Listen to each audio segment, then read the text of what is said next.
Welcome to Tamil காவியம். பெரும் பரபரப்பையை ஏற்படுத்திவிட்டான். தூசி புகை மட்டுமல்ல, குழப்பமும் பேராசையும் அவத்தைக் கண்டு அங்கிருந்த அனைவரும் திகைத்து நின்றனர். பாதி பாம்பாகவும் பாதி மனிதனாகவும் இருந்த அவனது சக்தியை பற்றி வேட்டையன் விளக்கினார். அவர்கள் அதை கேட்டுக்கொண்டிருக்கையில் அபிமன்யு திடீரென இரத்த வாந்தி எடுத்து வெட்டுப்பட்ட மரம் போல தரையில் சரிந்து விழுந்தான்.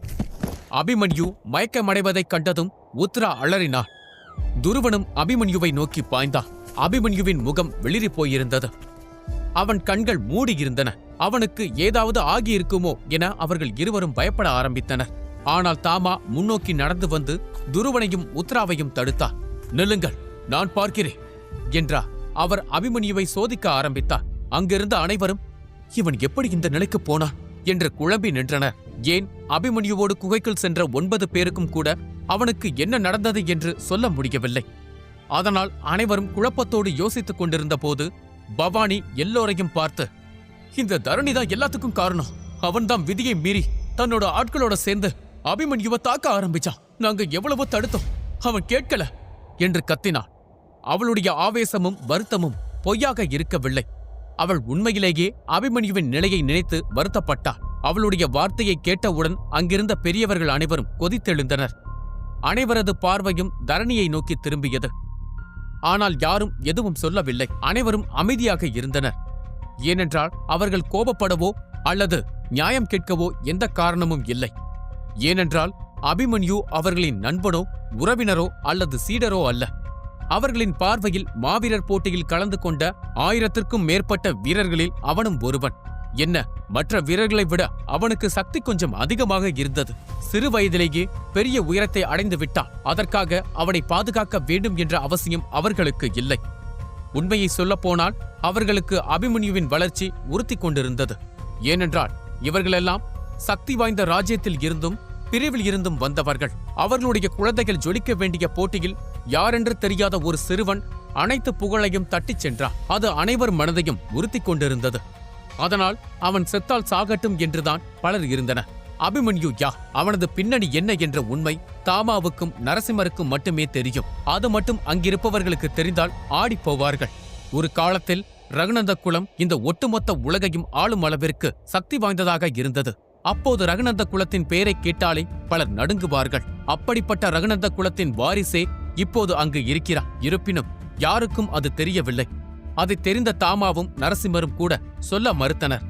அபிமன்யுவுக்கு தோள் கொடுக்க யாருமே முன்வரவில்லை. அவன் அனாதையைப் போல இருந்தான். அவனது நிலையை பார்த்து அவனது நண்பர்கள் கண்களில் நீர் தேங்கியது. அந்த நேரத்தில் ஒரு பெரிய இடி முழக்கம் கேட்டது. ஒரு சக்தி அலை அங்கிருந்து அனைவரையும் பின்வாங்க வைத்தது. அவர்கள் பயந்து திரும்பி பார்க்கையில் தாமா தரணியின் முன் நின்று கொண்டிருந்தார். அவரது கண்கள் சிவந்து இருந்தது. அவருடைய சக்தி நெருப்பு போல கொட்டிக் கொண்டிருந்தது. அது தரணி மீது தெரித்தது. அதைக் கண்ட தரணி பதறிப்போய் பின்வாங்க நினைத்தான். ஆனால் தடுமாறி கீழே விழுந்தான். அவனால் எழுந்திருக்க கூட முடியவில்லை. தாமாவின் சக்தி அவனை அழுத்தியது. அவன் தடுமாறி தனது தந்தையை தேடிக் கொண்டிருந்த போது தாமாவின் கையில் ஒரு கத்தி தோன்றியது. அதை பார்த்ததும் தரணிக்கு மரண பயம் ஏற்பட்டது. அவன் நடுங்க ஆரம்பித்தான். அப்பா, அப்பா என்று கத்தினான். தாமாவை இதற்கு முன்னர் இப்படி ஒரு கோலத்தில் அங்கு இருக்கும் யாரும் பார்த்தது இல்லை. அவரை தொட்டால் எரிந்து சாம்பலாகி விடுவோம் என்று கூறும் அளவிற்கு அவர் நெருப்பாய் கொதித்தார். அதைக் கண்டு பயந்த தீவலய பிரிவின் தலைவரும் தரணியின் தந்தையுமான ராஜேந்திரர் வேகமாக முன்னால் வந்தார். அவர் தாமாவை தடுத்து நிறுத்தி தன் மகனை மேலே தூக்கினார். பின்னர் தாமாவை பார்த்தார். தாமாவின் கண்கள் நெருப்பை வீசியது. அதை அவரால் பார்க்கக்கூட முடியவில்லை. தாமா, ஏன் இப்படி செய்கிறீர்கள்? இவர்கள் சொல்வதைப் போல குகைக்குள் சண்டை நடந்திருந்தாலும் அது ஒரு பெரிய விஷயம் அல்ல. போட்டியாளர்களுக்குள் சண்டை நடப்பது சாதாரண விஷயம்தானே. இதற்கு முன்னர் இப்படி நடந்தது இல்லையா என்று தைரியத்தோடு கேட்டார். ராஜேந்திரனின் தொனியில் எந்த பயமும் இல்லை. தாமா வேண்டுமானால் அவரை விட வலிமை வாய்ந்தவராக இருக்கலாம். ஆனால் அந்தஸ்தில் ராஜேந்திரன் தான் பெரியவர். அவருக்கு கீழே ஒரு பிரிவே இருக்கிறது. அவருக்கு ஆதரவு கொடுக்க நிறைய ராஜ்யங்கள் இருக்கிறது. அதனால் அவர் தாமாவை தைரியமாக எதிர்கொண்டார். பின்னர் தனது மகனை பாதுகாப்பாக தாமாவிடம் இருந்து ஒதுக்கி வைத்துவிட்டு சிரித்த முகத்துடன் தாமாவை பார்த்து, தாமா, ஏன் கோபப்படுகிறீர்கள்? ஒருவேளை தரணி அபிமன்யுவை காயப்படுத்தி இருந்தால் அபிமன்யுவுக்கு உண்டான சிகிச்சையை கொடுத்து அவனை காப்பாற்ற வேண்டியது என் பொறுப்பு. இதுக்கு ஏன் நீங்கள் இவ்வளவு கோபப்படுகிறீர்கள் என்று எனக்கு புரியவில்லை. யார் என்னவென்று எதுவும் தெரியாத சாதாரண சிறுவன் இவன். இவனுக்காக நமக்குள் ஏன் சண்டை வர வேண்டுமா? இவனைப் போல 1000 சிறுவர்கள் தினமும் பிறக்கிறார்கள், சாகிறார்கள். அது எல்லாவற்றிற்கும் கோபப்பட்டால் நாடு தாங்குமா என்று சிரித்தான். அது தாமாவை மேலும் மேலும் கோபப்படுத்தியது. அபிமன்யு அடையாளம் இல்லாத சாதாரண சிறுவன் என்று யார் சொன்னது என்று கோபம் தெறிக்க கேட்டார். தாமரின் கோபத்தை பார்த்த நரசிம்மருக்கு ஒரு சந்தேகம் வந்தது. நரசிம்மர் உத்தமராயரை பார்த்து அமைதியான குரலில், மாவீரர் போட்டி ஆரம்பிக்கும் போது தாமா ஒரு சீடரை ஏற்றுக்கொண்டதாக கூறினார். முதலில் நான் அதை உத்ரா என்று நினைத்தேன், ஆனால் அது தவறு என்று தோன்றுகிறது என்றார். அதை கேட்ட உத்தமராயர் முகத்தில் அதிர்ச்சி தெரிந்தது. அபிமன்யுவை தாமா சீடராக ஏற்றுக்கொண்டார் என்று சொல்கிறீர்களா என்று கேட்டார். அவர் அதிர்ச்சி அடைவதற்கு ஒரு காரணம் இருக்கிறது. ஏனென்றால் தாமா யாரையும் சீடராக ஏற்றுக்கொள்ள மாட்டார். தாமா ஒரு விசித்திரமான வாழ்க்கையை வாழ்ந்து கொண்டு இருக்கிறார். அவர் ஏதோ ஒன்றை தேடிக்கொண்டு இருந்தார். பொறுமையாக அமர்ந்து ஒரு சீடனுக்கு கற்றுக் கொடுப்பது எல்லாம் அவரால் முடியாத காரியம். எல்லாவற்றிற்கும் மேலாக உத்தமராயர் தனது மகள் ருக்மிணியை சீடராக ஏற்றுக்கொள்ளும்படி தாமரிடம் தனிப்பட்ட முறையில் கேட்டார். ஆனால் தாமா அதை மறுத்தது மட்டுமல்லாமல் தான் எந்த சீடர்களையும் ஏற்றுக்கொள்வதாய் இல்லை என்று கூறினார். அப்படி இருக்கையில் அவர் அபிமன்யுவை சீடராக்கியது அனைவரையும் ஆச்சரியப்படுத்தியது. நரசிம்மரும் உத்தமராயரும் ரகசியமாக பேசிக் கொண்டிருந்த போது அங்கிருந்த மற்ற பெரியவர்கள் தாமா ஏன் அபிமன்யுவுக்காக இவ்வளவு தூரம் கோபப்படுகிறார் என்று தெரியாமல் குழம்பி போயினர்.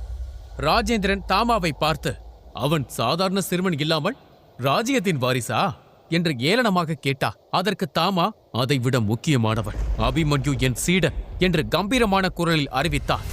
அதை கேட்டவுடன் ஒட்டுமொத்த கூட்டமும் வாயடைத்து நின்றது. அனைவரின் கண்கள் விரிந்தது. தாமா இத்தனை நாள் ஏன் இதை மறைத்தார் என்று யாருக்கும் புரியவில்லை. ராஜேந்திரனும் தரணியும் பயத்தில் நடுங்க ஆரம்பித்தனர். ஆனால் அதை வெளிக்காட்டிக் கொள்ளாமல் ராஜேந்திரன் தாமாவை பார்த்து, இங்க பாருங்கள் தாமா, நான் நன்றாக விசாரித்து விட்டேன். தரணி ஒன்றும் அபிமன்யுவை காயப்படுத்தவில்லை. அபிமன்யுதான் தரணியை வம்பிழுத்து இருக்கிறான். அவனை தோற்கடிக்கவும் செய்திருக்கிறான். சொல்லப்போனால் அபிமன்யுவால் தான் என் மகனது காலில் அடிபட்டு அவன் நடக்க முடியாமல் தள்ளாடுகிறான். ஆனால் நான் அதை பெரிதுபடுத்தவில்லை. ஏனென்றால் அவர்கள் இருவருக்குள் ஏற்பட்ட மோதல், போட்டியின் போது ஏற்படும் மோதல்கள், அதை கொலைகார தாக்குதலாக நீங்கள் நினைப்பது சரியல்ல என்றார். இதை கேட்ட தாமா கோபமடைந்து ராஜேந்திரனை பார்த்து, தரணி செய்த செயல்களை நியாயப்படுத்த நினைக்காதே. அபிமன்யுவுக்கு ஏதாவது நடந்தால் நரசிம்மர், உத்தமராயர் என்று யாரை பற்றியும் கவலைப்பட மாட்டேன். என்னுடைய முழு கோபத்தையும் காட்டுவேன் என்று கர்ஜித்தார். அதை கேட்டதும் ராஜேந்திரனுக்கு கோபம் எழுந்தது. ஆனால் எதிரே நிற்பது தாமா. அதனால் தன் கோபத்தை அடக்கிக் கொண்டு, தாமா, எல்லாவற்றையும் கேட்டு ஆராய்ந்து பிறகு முடிவை எடுங்கள் என்றார். ராஜேந்திரன் அவமானத்திலும் கோபத்திலும் துடித்தார். ஏனென்றால் அபிமன்யு தன் மகனை தோற்கடித்தான் என்று அனைவர் முன்னாலும் அவர் அறிவித்தார். ராஜேந்திரன் பெருமூச்சு விட்டு, உங்களுக்கு நம்பிக்கை இல்லை என்றால் உள்ளே சென்ற மற்ற போட்டியாளர்களிடம் கேளுங்கள். தரணியை தாக்கியது அபிமன்யுதான் என்றார். அந்த போட்டி முடிந்தவுடன் அபிமன்யுவை கொல்ல வேண்டும் என்று அவர் திட்டமிட்டிருந்தார். ஆனால் தாமா அவனுக்கு பின்னால் இருக்கிறார் என்ற விஷயம் தெரிந்தவுடன் அவருக்கு இடி இறங்கியதைப் போல இருந்தது. தாமாவின் கோபம் பயங்கரமானது என்பதை அனைவரும் அறிவார்கள். அவர் அன்று ஆடிய ஆட்டத்தை இந்த உலகம் என்றைக்குமே மறக்காது. ஆரிய வர்த்தத்தை சேர்ந்த 100 வீரர்களை கொன்று குவித்தவர் தாமா. அதுவும் அவர்கள் யாரும் சாதாரண சிப்பாய்கள் அல்ல. ஒவ்வொருவரும் ஒரு ராஜ்யத்தை நடுங்க வைக்கும் அளவிற்கு சக்தி வாய்ந்த மாவீரர்கள். அப்படி இருக்கையில் ஒரு குழுவின் தலைவராக இருக்கும் ராஜேந்திரனால் எப்படி தாமாவை பகைத்துக் கொள்ள முடியும்? தாமா திரும்பி துருவனையும் பவானியையும் பார்த்தார். நீங்கள் இருவரும் சொல்லுங்கள், இது உண்மையா? நீங்கள் பயப்பட தேவையில்லை, நான் இருக்கிறேன். உண்மையை மட்டும் சொல்லுங்கள். அதற்கு பவானி தலை குனிந்து, தலைவர் ராஜேந்திரன் உண்மையைத்தான் சொல்கிறார் என்றார். அவள் வார்த்தைகளில் ஒரு தயக்கம் இருந்தது. அதை கேட்டதும் தாமாவின் கவலை அதிகரித்தது. அந்த சமயத்தில் வேட்டையன் முன்னால் வந்து தாமாவை சமாதானப்படுத்தினார். தாமா, கொஞ்ச நேரம் அமைதியாக இருங்கள். அபிமன்யு நன்றாகத்தான் இருக்கிறான். அவனுடைய உயிர் சக்தியை என்னால் உணர முடிகிறது. அவர் கூறியதை கேட்ட பின்புதான் தாமா சற்று அமைதியடைந்தார். நிலைமை சீரானதை பார்த்த பிறகு உத்தமராயர் முன்னால் வந்தார். தரணி தாக்கவில்லை என்றால் அபிமன்யு எப்படி இவ்வளவு காயமடைந்தான்? அவனுடைய சக்தி அனைத்தும் பயன்படுத்தப்பட்டு இருக்கிறது. அப்படி அவன் எதை சந்தித்தான் என்று கேட்டார். யோகர்தான் மாவீரர் போட்டியின் முக்கியமான அதிகாரி. அவர் ஆழ்ந்த யோசனையில் இருந்தார். பின்னர் அவர் அங்கிருந்தவர்களை பார்த்து, ஒருவேளை ஏதாவது மர்ம மிருகம் தாக்கியிருக்குமா? வீரர்கள் அனைவரும் வெளியே வரும்போது ஒரு விசித்திரமான சக்தி வெளியே வர முயற்சிப்பதைப் போல இருந்தது. அதனால்தான் கேட்டேன் என்றார். அவர் அங்கிருந்த வீரர்களை பார்த்து, நீங்கள் எதையாவது பார்த்தீர்களா என்று கேட்டார். உடனே துருவன் எழுந்து, நாங்கள் அப்படி எதையும் பார்க்கவில்லை. தரணியை தோற்கடித்த பிறகு அபிமன்யு திடீரென்று ஒரு நீல நிற மின்மினி பூச்சியை துரத்தி சென்றார். நாங்களும் அவன் ஏதாவது பொருளை தேடி போவான் என்று விட்டுவிட்டோம் என்றார். இதை கேட்ட யோகர் கண்கள் விரிந்தது. அப்படியானால் அபிமன்யு நீலவண்ண குகையில் இருந்து ஏதாவது மர்ம நுட்பத்தை எடுத்தானா என்று கேட்டார். அவர் முகம் வியர்வையால் நிறைந்திருந்தது. அவரது கண்கள் பயத்தில் பிரகாசித்தன. பவானி குழப்பத்துடன், எங்களுக்கு தெரியாது, அபிமன்யு அந்த ஒளியை தேடி போனான், நாங்களும் போகலாம் என்று நினைத்தோம், தருணி எங்களை தடுத்து விட்டான் என்றாள். அப்போது அவளுக்கு ஏதோ ஒன்று தோன்றியது. அவள் யோசித்தபடி யோகரை பார்த்து, ஆனால் அபிமன்யு குகையின் கதவை நோக்கி வரும்போது நீல நிறத்தில் ஒளிரும் கொடிகள் அவனை துரத்தி வந்தன. அவன் அதனிடம் சிக்காமல் அலறி அடித்துக் கொண்டு ஓடி வந்தான் என்றார். அதை கேட்டதும் யோகர் மேலும் மேலும் பதட்டமடைந்தார். நீலத்தாமரை கொடிகளா? அதற்கு வாய்ப்பே இல்லை. நீலத்தாமரை பாதுகாக்கும் பொக்கிஷங்களை யாராவது எடுத்தால் மட்டுமே அந்த கொடிகள் தாக்கும் என்றார். நீலத்தாமரை என்று யோகர் கூறியவுடன் அங்கிருந்த பெரியவர்கள் அனைவரும் ஒரு அடி பின்னால் எடுத்து வைத்தனர். அவர்கள் முகமும் வியர்க்க ஆரம்பித்தது. ஏனென்றால் இத்தனை வருடங்களாக பலர் இந்த குகைக்குள் நுழைந்திருக்கின்றனர். ஆனால் மிகச் சிலரே நீலத்தாமரையை பார்த்திருக்கின்றனர். அதிலும் மிக சிலரே அதை கைப்பற்றி இருக்கின்றனர். மூதாதையர் குகை பல நூற்றாண்டுகளாக இருக்கிறது. இந்த உலகை அதிர்ச்சியடைய வைத்த மாவீரர்கள் உருவாக்கிய நுட்பங்கள், வியூகங்கள், புத்தகங்கள், ஆயுதங்கள் மற்றும் அவர்கள் கைப்பட எழுதிய ரகசிய குறிப்புகள் என பல விஷயங்கள் இந்த குகைக்குள் இருக்கின்றன.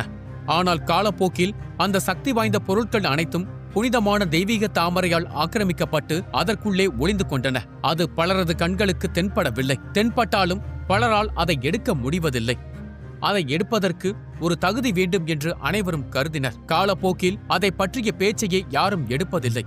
மூதாதையர் குகைக்குள் அந்த தாமரைகள் மறைந்திருக்கும் பகுதி நீலவண்ண குகை என்று அழைக்கப்பட்டது. பெரும்பாலும் அது யாராலும் செல்ல முடியாத பகுதியாக இருந்தது. அந்த பகுதிக்குள் சென்ற ஒருவன் ஒரு பொக்கிஷத்தை கைப்பற்றி வந்திருக்கிறான் என்றால் அவன் உண்மையிலேயே சாதாரணமானவனாக இருக்க முடியாது. இப்போது அனைத்து பார்வையும் அபிமன்யு மீது விழுந்தது. அந்த குகைக்குள் இருந்து இவன் எந்த மர்ம நுட்பத்தை கைப்பற்றி இருப்பான் என்று அனைவரும் ஆர்வம் கொண்டனர். அனைவரும் உறைந்து நிற்க வத்சலா மட்டும் முன்னோக்கி வந்து அபிமன்யுவின் உடலுக்கு தனது சக்தியை அனுப்பத் தொடங்கினான்.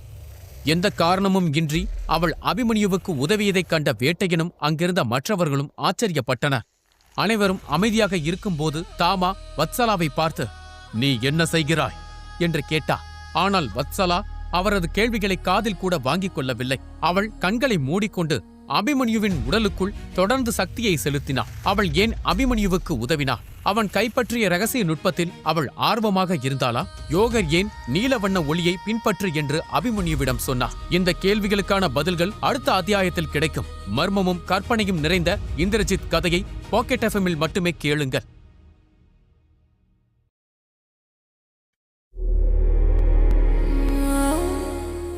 இந்திரபுரியின் வைத்தியசாலையில் தீபவதியின் உடல் மேம்பட்டுக் கொண்டிருந்தது.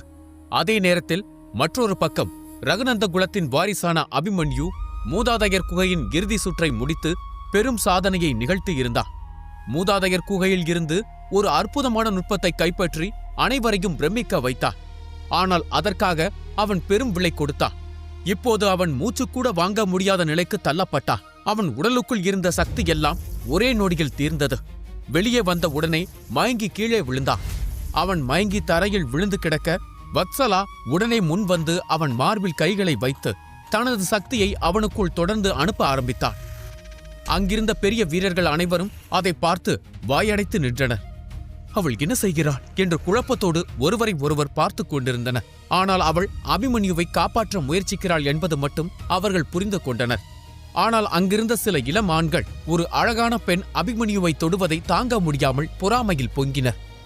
ஏன் இந்த அபிமன்யுவை மட்டும் அழகான பெண்கள் சுற்றி சுற்றி வருகிறார்கள் என்று புரியவில்லை என முணுமுணுக்கவும் செய்தனர். அபிமன்யுவின் சக்தியினால் அவனுக்கு வந்த எதிரிகளை விட அவனை நெருங்கிய அழகான பெண்களை பார்த்து அவன் மீது பொறாமைப்பட்டு உருவான எதிரிகள்தான் அதிகம் இருந்தனர். ஆனால் அவர்கள் எல்லாம் இளமை துடிப்பில் இருக்கும் இளைஞர்கள். அவர்கள் இப்படி பொறாமைப்படாமல் இருந்தால்தான் ஆச்சரியம். மற்றொரு பக்கம் உத்ரா, பவானி, ருக்மிணி மூவருக்கும் வத்சலா அபிமன்யுவை கையாளும் விதத்தை அவர்களால் தாங்கிக் கொள்ள முடியவில்லை. தாமா வேகமாக முன்னால் சென்று வத்சலாவை நிறுத்த முயன்றார். வேட்டையன் கையை நீட்டி அவரை நிறுத்தினார். அவர் தாமாவின் காதருகே சென்று, தாமா, கவலைப்படாதே, அவள் அபிமன்யுவுக்கு நல்லதுதான் செய்கிறாள். வத்சலா ஒரு பவர் ஆகி அவள் வைத்தியத்தையும் வேதத்தையும் கற்றிருக்கிறாள். என்ன செய்கிறாள் என்று அவளுக்கே நன்றாக தெரியும். நீ அவளை அவளுடைய வேலையை செய்ய விடு என்றார். உடனே தாமா அமைதியாக பின்வாங்கினார். பவராகி என்பவர்கள் புத்த வழிமுறையின் உயர்தர மருத்துவர்கள். தத்துவத்தையும் மருத்துவத்தையும் இணைந்து கற்கும் வழிமுறை பவராகி.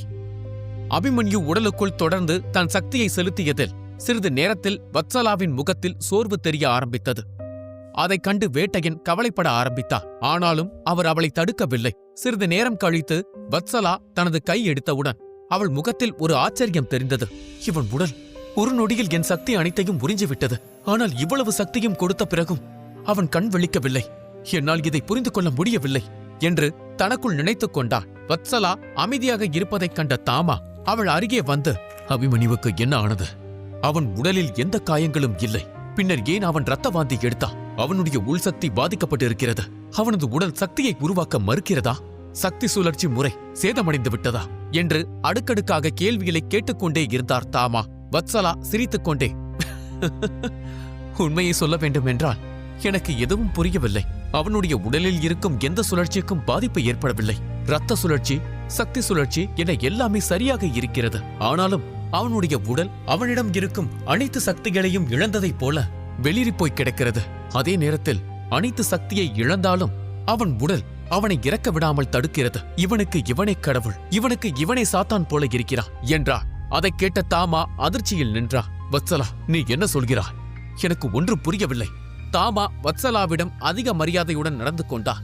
ஏனென்றால் பவராகிகள் மரியாதைக்குரியவர்கள். அவர்களது வழிமுறைகள் மிகவும் உயர்தரமானவை மற்றும் தனித்துவமானவை. உலகில் உள்ள அனைத்து ராஜ்யங்களிலும் அவர்கள் மதிக்கப்படுகிறார்கள். வலிமையான மருத்துவர்கள் கிடைத்தாலும் பவராகிகள் அதிகம் கிடைப்பது இல்லை. ஏனெனில் அவர்கள் தனிமையை விரும்பும் ஒரு வித்தியாசமான குணம் படைத்தவர்கள். அவர்கள் தங்களை அதிகம் வெளிப்படுத்திக் கொள்ள மாட்டார்கள். அவர்கள் ஒரு குறிப்பிட்ட குலம் அல்லது ராஜ்யத்தில் இருந்தால் அந்த குலத்துக்கும் அந்த ராஜ்யத்திற்கும் பெரிய பெயரும் மதிப்பும் கிடைக்கும். இந்திரபுரியில் மருத்துவர்கள் இருந்த போதிலும் பவராகி என்று யாரும் இல்லை. தாமாவின் மரியாதையையும் பணிவையும் பார்த்த வத்சலாவிற்கு அனைத்தும் புரிந்தது. அவள் திரும்பி வேட்டையனை முறைத்து பார்த்தாள். அவள் பவராகி என்பது வெளியே தெரியக்கூடாது என்று அவள் விரும்பினாள். ஆனால் வேட்டையன் அதை வெளியாளுக்கு கூறிவிட்டார். வேட்டையன் அவளை பார்த்து, என்னை மன்னித்திடு வத்சலா, ஆனால் நீ கவலைப்பட தேவையில்லை. தாமா நேர்மையானவர். அவர் இதை வெளியே சொல்ல மாட்டார் என்றார். அபிமன்யுவுக்கு எதுவும் ஆகவில்லை என்று தெரிந்தவுடன் உத்ரா வேகமாக ஓடி வந்து, வத்சலா, நன்றி, ரொம்ப நன்றி என்று அவளை பார்த்து சொன்னாள்.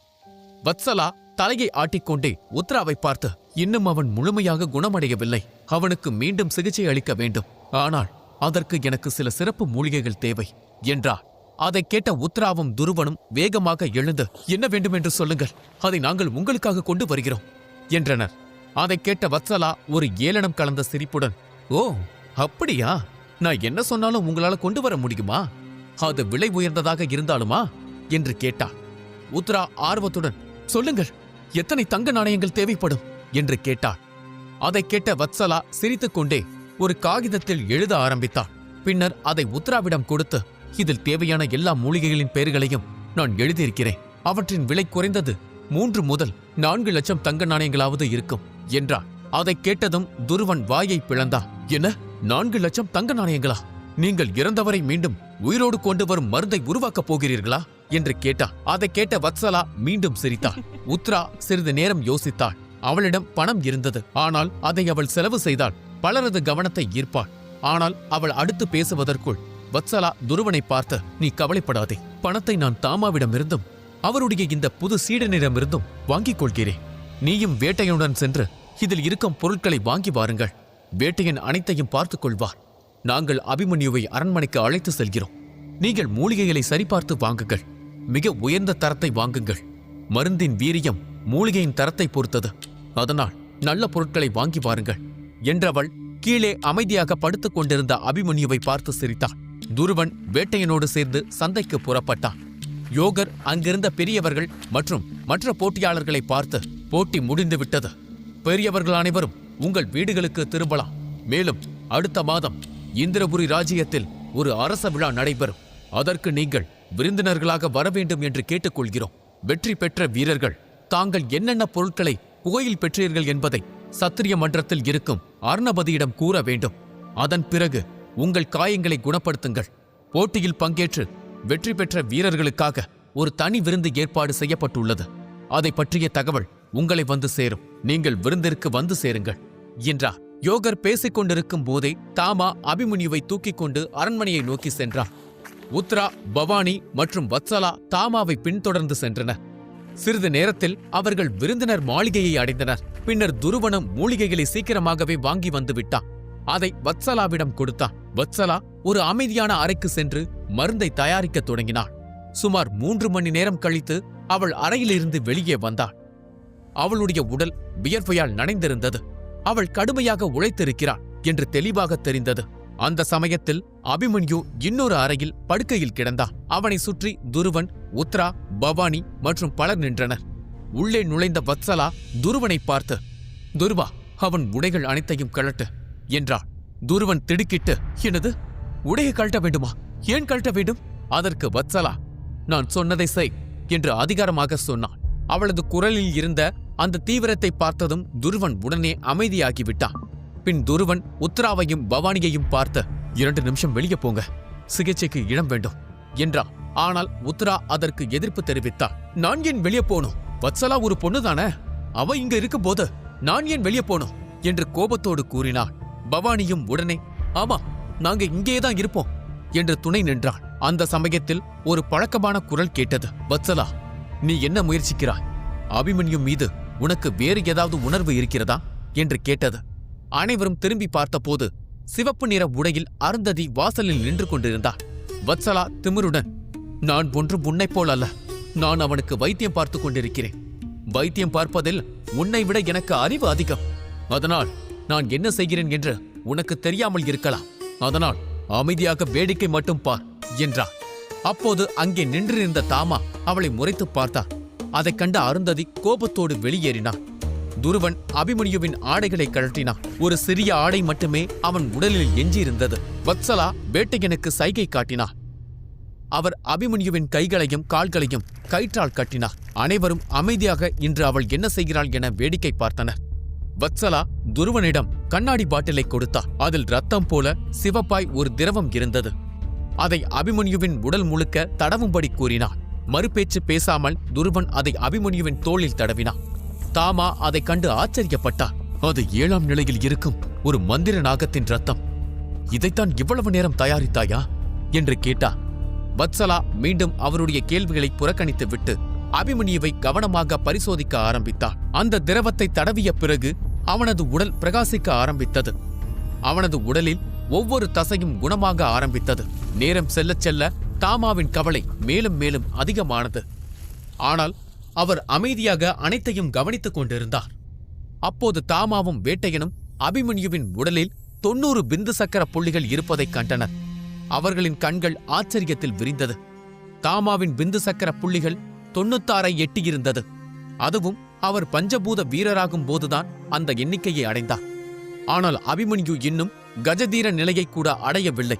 அதற்குள் அவனால் எப்படி இத்தனை புள்ளிகளை திறக்க முடிந்தது என்று தாமாவிற்கு புரியவில்லை. வேட்டையன் சிரித்துக்கொண்டே தாமாவின் தோளில் கை வைத்தார். "உண்மையிலேயே ஒரு அற்புதமான மாணவனைத்தான் நீங்கள் பெற்றிருக்கிறீர்கள். இவனுடைய திறமைகள் என்னை வியக்க வைக்கிறது. தாமா, இந்த சிறுவன் ஒரு நாள் இந்த உலகம் போற்றும் மாவீரனாக மாறுவான். அது மட்டுமல்ல, தான் பெரியாள் என்று நினைத்துக் கொண்டிருக்கும் பலரது பெருமையை உடைப்பான். குறிப்பாக ஒரு 7 பேர் பெருமையை உடைக்க அதிக வாய்ப்பு இருக்கிறது" என்று ஒருவித ஏளன சிரிப்போடு கூறினார். தாமா திரும்பி அவரை பார்த்தார். தாமாவிற்கு சிரிப்பதா முறைப்பதா என்று தெரியவில்லை. ஏனெனில் வேட்டையன் குறிப்பிடும் அந்த 7 பேர் சப்தசேனர்கள். அதில் தாமாவும் ஒருவர். அதைத்தான் அவர் கூறுகிறார். அந்த நேரத்தில் வத்சலா ஒரு கையில் கண்ணாடி பாட்டில் ஒன்றை பிடித்திருந்தார். அதில் பச்சை நிறத்தில் ஒரு திரவம் இருந்தது. இன்னொரு கையில் ஒரு மெல்லிய ஊசி இருந்தது. அதன் உயரம் விரல் அளவிற்கு இருந்தது. அந்த பச்சை நிற திரவத்தில் ஊசியை நனைத்து அதை அபிமன்யுவின் உடலில் உள்ள புள்ளிகளில் ஒன்றன் பின் ஒன்றாக குத்தினார். ஒவ்வொரு ஊசியும் பாட்டிலில் இருந்த பச்சை நிற மருந்தை உறிஞ்சி அதை அபிமன்யுவின் சக்கர புள்ளிகளுக்கு செலுத்திக் கொண்டிருந்தன. அபிமன்யு உடலுக்குள் அது அனைத்தும் பாயத் தொடங்கியது. அபிமன்யு உடல் முழுக்க ஊசிகளால் நிரம்பி இருந்தது. சிறிது நேரம் கழித்து வத்சலா அனைத்து ஊசிகளையும் வெளியே எடுத்தார். ஊசி குத்திய இடமெல்லாம் சிவந்து போய் இருந்தது. சிறிது நேரம் கழித்து அபிமன்யு திடீரென்று கண்கள் திறந்தான்.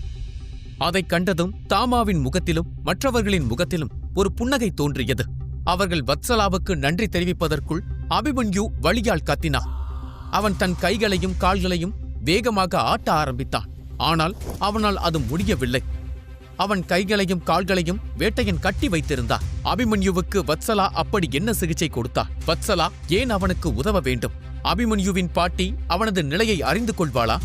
இந்த கேள்விகளுக்கெல்லாம் பதில்களை கண்டுபிடிக்க மர்மம் நிறைந்த இந்த சிலிர்ப்பூட்டும் கதையை பாக்கெட் எஃப்எம்மில் தொடர்ந்து கேளுங்கள். Indrajit the divine warrior.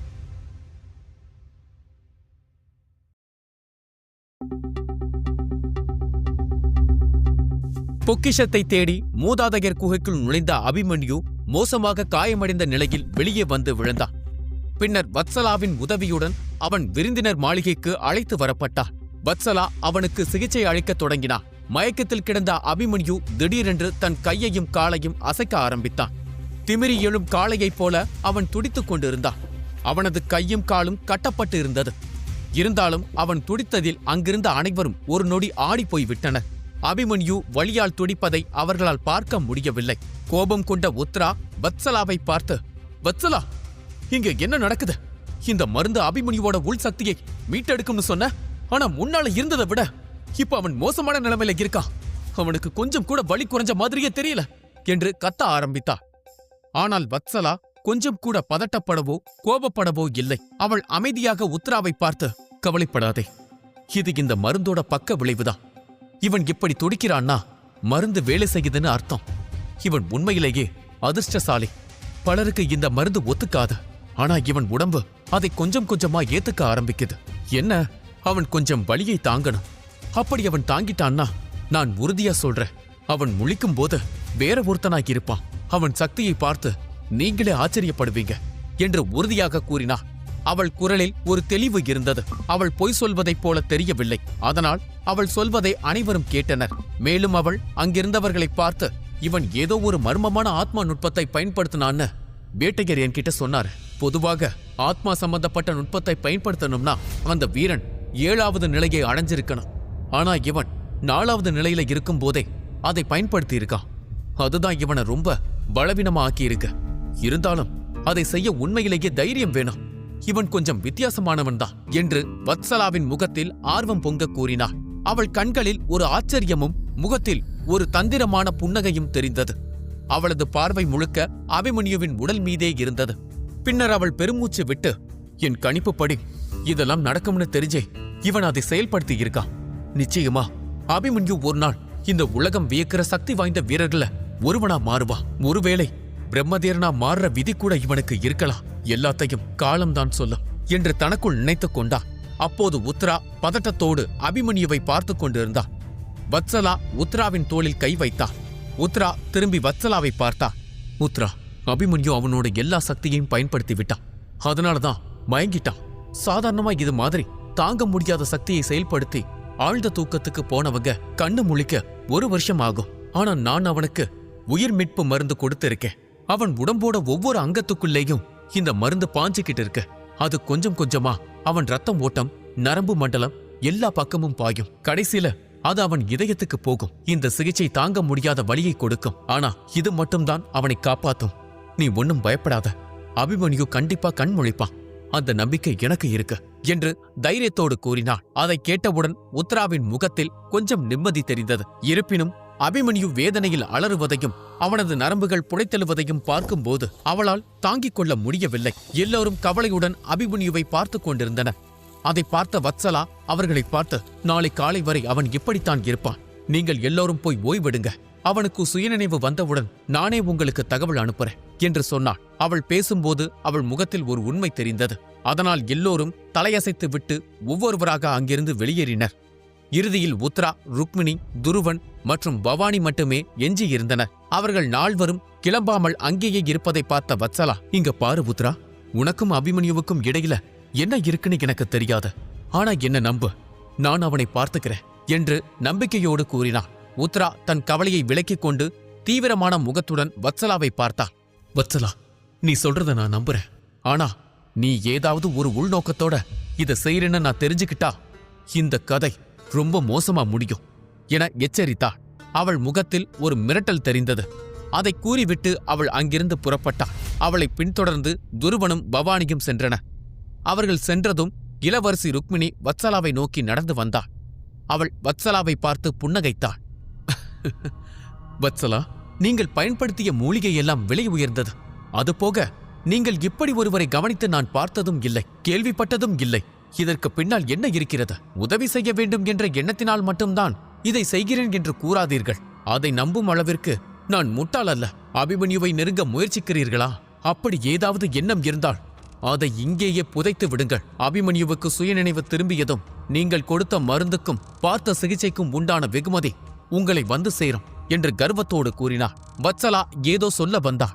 Rukmini கர்வம் குறையாமல் மீண்டும் அவளை பார்த்து, அபிமன்யு மதிப்பிற்குரிய தாமாவின் சீடர். அதனால் அவனுக்கு உண்டான உதவியை செய்ய வேண்டியது எங்கள் பொறுப்பு. அவனுக்கு யாருடைய தர்மமும் தேவையில்லை என்று கூறிவிட்டு அங்கிருந்து நாற்காலியில் அமர்ந்தாள். கால் மேல் கால் போட்டுக்கொண்டு என்னை இங்கிருந்து வெளியேற சொல்லும் உரிமை உனக்கு இல்லை என்று சொல்லாமல் சொன்னாள். இதையெல்லாம் பொறுமையாக கேட்ட வத்சலா முகத்தில் மெல்லிய சிரிப்பு தோன்றியது. படிப்படியாக அந்த சிரிப்பு அதிகரித்தது.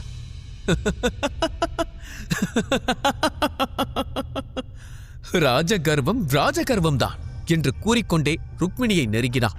ருக்மிணியை நெருங்கும் போது வத்சலா முகத்தில் ஒரு ஆணவமும் அதே நேரத்தில் அதை வெளிக்காட்டாத சிரிப்பும் இருந்தது. ருக்மிணி தன் அதிகாரத்தை காட்டி தன்னை அடக்க நினைக்கிறாள் என்பதை வத்சலா புரிந்து கொண்டாள். இதை இப்போதே அடக்கவில்லை என்றால் பிறகு இது சர்வாதிகாரமாக மாறும் என்றும் அவள் அறிவாள். அதனால் வத்சலா சிரித்த முகத்துடன் அருகில் இருந்த கோப்பையை எடுத்து அதில் தேநீரை ஊற்றினாள். ருக்மிணிக்கு எதிரே இருந்த இன்னொரு நாற்காலியில் அமர்ந்தாள். தேநீரை குடித்துக்கொண்டே அவள் ருக்மிணியை பார்த்தாள். இளவரசி, நீங்கள் அபிமன்யுவை காதலிக்கிறீர்களா என்று கேட்டாள். கேட்டுவிட்டு மிக சாதாரணமாக தேநீரை குடித்தாள். ருக்மிணியின் முகம் கோபத்தில் சிவந்தது. அவள் வேகமாக இருக்கையில் இருந்து எழுந்தாள். வத்சலா, நீ எல்லை மீறுகிறாய். நீ பவராகியாக இருந்தால் எல்லை மீறி பேசலாம் என்ற அர்த்தம் அல்ல என்று கோபத்துடன் கத்தினாள். ஆனால் வத்சலா கொஞ்சம் கூட பதட்டப்படவில்லை. அவள் இருக்கையில் அமர்ந்தபடி சிரித்துக்கொண்டே ருக்மிணியை பார்த்து, என்னோட எல்லை எதுன்னு நீங்க கோடு போடாதீங்க. நான் உங்க நாட்டோட ராஜ வைத்தியர் இல்லை. எனக்குன்னு ஒரு ராஜ்யம் இருக்கு. அதுல எனக்கு கீழே மக்கள் இருக்காங்க. இங்க உங்களுக்கு அதிகாரம் இருக்க மாதிரி அங்க எனக்கு இருக்கு. நான் மாவீரர் போட்டிக்கு என் ராஜ்யத்தில் இருந்து வந்த பிரதிநிதி. அதனால என்ன நீங்க சாதாரணமா நினைச்சிருக்கலாம். ஆனா என் பதவி ஒரு இளவரசியோட பதவியை விட உயர்ந்தது. அதனால என்னோட வீணா வாக்குவாதம் செய்யாதீங்க. நான் என் வேலையை பார்க்க வந்திருக்கேன். அப்புறம் இங்க படுத்திருக்கிற இந்த அபிமன்யு உன்கிட்டயோ இல்ல அந்த உத்ரா கிட்டையோ இல்ல அந்த பவானி கிட்டையோ காதலிக்கிறேன்னு எந்த வாக்கும் கொடுக்கல. சொல்ல போனா உங்கள ஒருத்தர் மேலையும் அவனுக்கு ஈடுபாடு இல்லை. இதெல்லாம் எனக்கு தெரியும். ஆனா நான் உங்களுக்கு ஒரு மரியாதை கொடுத்தேன். அதுதான் என் எல்லை. அதை நீங்க மீறினா அடுத்த முறை இவ்வளவு நேரம் பேச மாட்டேன் என்று சிரித்துக்கொண்டே சொன்னாள். வத்சலா பேச பேச ருக்மிணிக்கு கோபம் எரிமலை போல வெடித்தது. அவள் முகம் சிவந்தது. அவள் ஆத்திரத்தில் என்னென்னவோ பேச நினைத்தாள். இறுதியில் எதுவும் பேச முடியாமல் நீ என்ற ஒரே வார்த்தையை மட்டும் கத்திவிட்டு குழந்தையைப் போல காலை தரையில் உதைத்துவிட்டு அங்கிருந்து வெளியேறினாள். அதை சிரித்துக்கொண்டே பார்த்து ரசித்தாள் வத்சலா. பின்னர் அவள் பார்வை அபிமன்யு மீது பதிந்தது. அவள் அபிமன்யுவின் அருகில் வந்து நின்றாள். அவள் கண்கள் அபிமன்யு முகத்தின் மீதே பதிந்தது. அவள் முகத்தில் ஒரு தந்திரமான புன்னகை தவிழ்ந்தது. இத்தனை நாள் எங்க இருந்த அபிமன்யு? நான் உன்னை எவ்வளவு தூரம் தேடினேன் உனக்கு தெரியாது. உன்னை இங்க கண்டுபிடிப்பேன்னு நான் நினைச்சு கூட பார்க்கல. கவலைப்படாத, நமக்கு இடையில யாராலையும் வர முடியாது. ஏன் அந்த உத்ராவால கூட வர முடியாது என்று தனக்குள் நினைத்துக் கொண்டாள். அவள் சிரிப்பு அவள் முகம் முழுக்க பரவியது. வத்சலா அபிமன்யுவை கவனமாக கவனித்துக் கொண்டிருந்தாள். நள்ளிரவு கடந்து விட்டது. அபிமன்யு அடிக்கடி எழுந்து கத்திக்கொண்டே இருந்தான். பின்னர் அமைதியாகி படுத்துக் கொள்வான். முதலில் அடிக்கடி அலறிக்கொண்டு இருந்தான். நேரம் செல்லச் செல்ல அவனது அலறல்கள் குறைந்து கொண்டிருந்தன. அவனது உடலில் புடைத்திருந்த நரம்புகள் கொஞ்சம் கொஞ்சமாக சரியாக ஆரம்பித்தது. இறுதியாக அவன் அமைதியடைந்த பிறகு வத்சலா அவன் கை கால்களை அவிழ்த்து விட்டான். நேற்று வரை வெளிரி போயிருந்த அவனது முகம் இப்போது இயல்பு நிலைக்கு திரும்பியிருந்தது. ஆனால் அது இப்போது வியர்வையில் நனைந்திருந்தது. அதனால் வத்சலா ஒரு பாத்திரத்தை எடுத்து வந்தாள். அதில் சூடான நீரும் ஒரு சுத்தமான துணியும் இருந்தது. அந்த துணியை தண்ணீரில் நனைத்து அவன் தோளில் இருந்த வியர்வையை துடைக்க ஆரம்பித்தான். அபிமன்யுவின் முகம் கொஞ்சம் கொஞ்சமாக தெளிவு பெற்றது. அவன் ஏதோ உளர ஆரம்பித்தான். வத்சலா அவன் முகத்தின் அருகே சென்று காதை வைத்து அவன் என்ன சொல்கிறான் என்று கேட்டான். அவன் கனவு உலகத்தில் ஏதோ ஒரு பெண்ணிடம் பேசிக் கொண்டிருந்தான். ஆனால் அது யாரென்று தெரியவில்லை. அவன் பெயர் சொல்லாமல் பேசிக் கொண்டிருந்தான். வத்சலா குழப்பமடைந்தான். இவன் எந்த பெண்ணை பற்றி முணுமுணுக்கிறான் என்று யோசித்தாள். அவள் எண்ணத்தில் உத்ரா, ருக்மிணி, பவானி என மூவரும் வந்து போயினர். அதை நினைக்கும் போது அவளுக்கு கோபம் வந்தது. இருந்தாலும் அதை ஒதுக்கி வைத்துவிட்டு அவள் அவனை சுத்தப்படுத்திக் கொண்டிருந்தாள். ஒரு மனைவி போல அவள் அவனை கவனித்துக் கொண்டிருந்தாள். மயக்கத்தில் திடீரென்று அபிமன்யு உளறிக் கொண்டிருந்தான். அதை கேட்டு சிரித்துக்கொண்டே அவள் தன் வேலையில் மும்முரமாக ஈடுபட்டிருந்தாள். அப்போது சட்டென அபிமன்யு அவள் கையை பிடித்தான். அவளை வேகமாக தன்னை நோக்கி இழுத்தான். அவன் தடுமாறும் குரலில், "நீ யார் என்று எனக்கு தெரியாது. நீ யாராக இருந்தாலும் சரி, என்னை நம்பு. என் இதயத்தில் உன்னை தவிர வேறு யாரும் இல்லை" என்றான். அதைக் கேட்டு வத்சலா திகைத்துப் போனான். அவன் வத்சலாவின் கையை விடாமல் பிடித்து இழுத்தான். அவன் பிடி வலுவாக இருந்ததால் அவளால் விடுபட முடியவில்லை. அவன் வேகமாக மூச்சிறைக்க ஆரம்பித்தான். அவனது இதயம் துடித்தது. அவன் அவளை வேகமாக தன்னை நோக்கி இழுத்தான். அவர்களின் கண்கள் சந்தித்தன. அவர்களின் உதடுகளுக்கு இடையில் சிறு இடைவெளிதான் இருந்தது. அப்போது அங்கு ஒரு மயான அமைதி நிலவியது. அதே நேரத்தில் உத்ரா தன் அறையில் தியானத்தில் மூழ்கி இருந்தாள். யாரும் உள்ளே வர முடியாதபடி தன் அறையை முழுவதுமாக மறைத்து விட்டாள். அப்போது ஒரு நிழல் அவள் அறைக்குள் நுழைந்து அவள் முன் வந்து நின்றது. அந்த நிழலை பார்த்த உத்ரா, "நீ இங்கே வந்திருக்க கூடாது" என்றாள். அந்த நிழல் பேசுவதற்கு முன் உத்ரா தனது சக்தியை பயன்படுத்தி மீண்டும் அறையை ஒரு கண்ணுக்கு தெரியாத திரையை போட்டு மூடினாள்.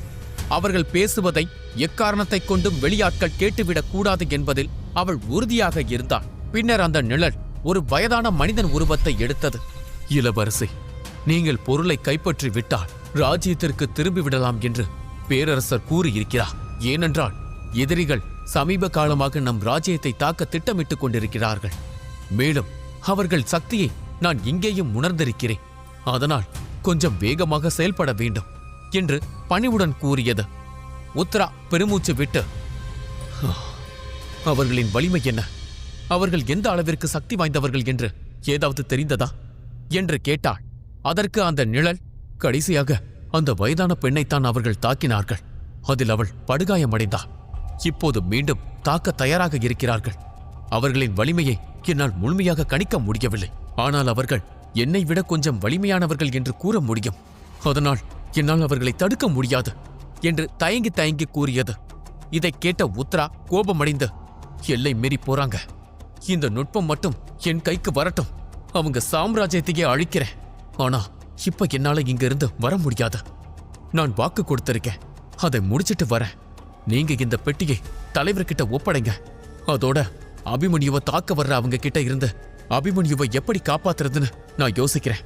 ஏதாவது புது தகவல் கிடைச்சா என்கிட்ட வந்து சொல்லுங்க" என்றான்.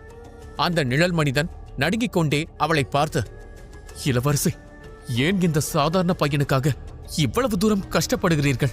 நாம வந்த விஷயம் நிறைவேறிருச்சு. இதுக்கு மேலேயும் இங்க இருக்கணுமா?" என்று கேட்டான். அந்த வார்த்தைகளை கேட்டதும் உத்ராவின் சக்தி அவள் கட்டுப்பாட்டை மீறி அந்த நிழலை தாக்கத் தொடங்கியது. உத்ரா ஏன் அபிமன்யுவுக்கு இவ்வளவு முக்கியத்துவம் கொடுக்கிறாள்? வத்சலா ஏன் அபிமன்யுவை காப்பாற்ற நினைக்கிறாள்? அபிமன்யு மீண்டும் சுயநினைவு பெறும்போது என்ன நடக்கும்? இந்த கேள்விகளுக்கான பதில்களை கண்டுபிடிக்க சாகசமும் கற்பனையும் நிறைந்த இந்திரஜித் கதையை பாக்கெட் எஃப்எம்மில் மட்டுமே கேளுங்கள்.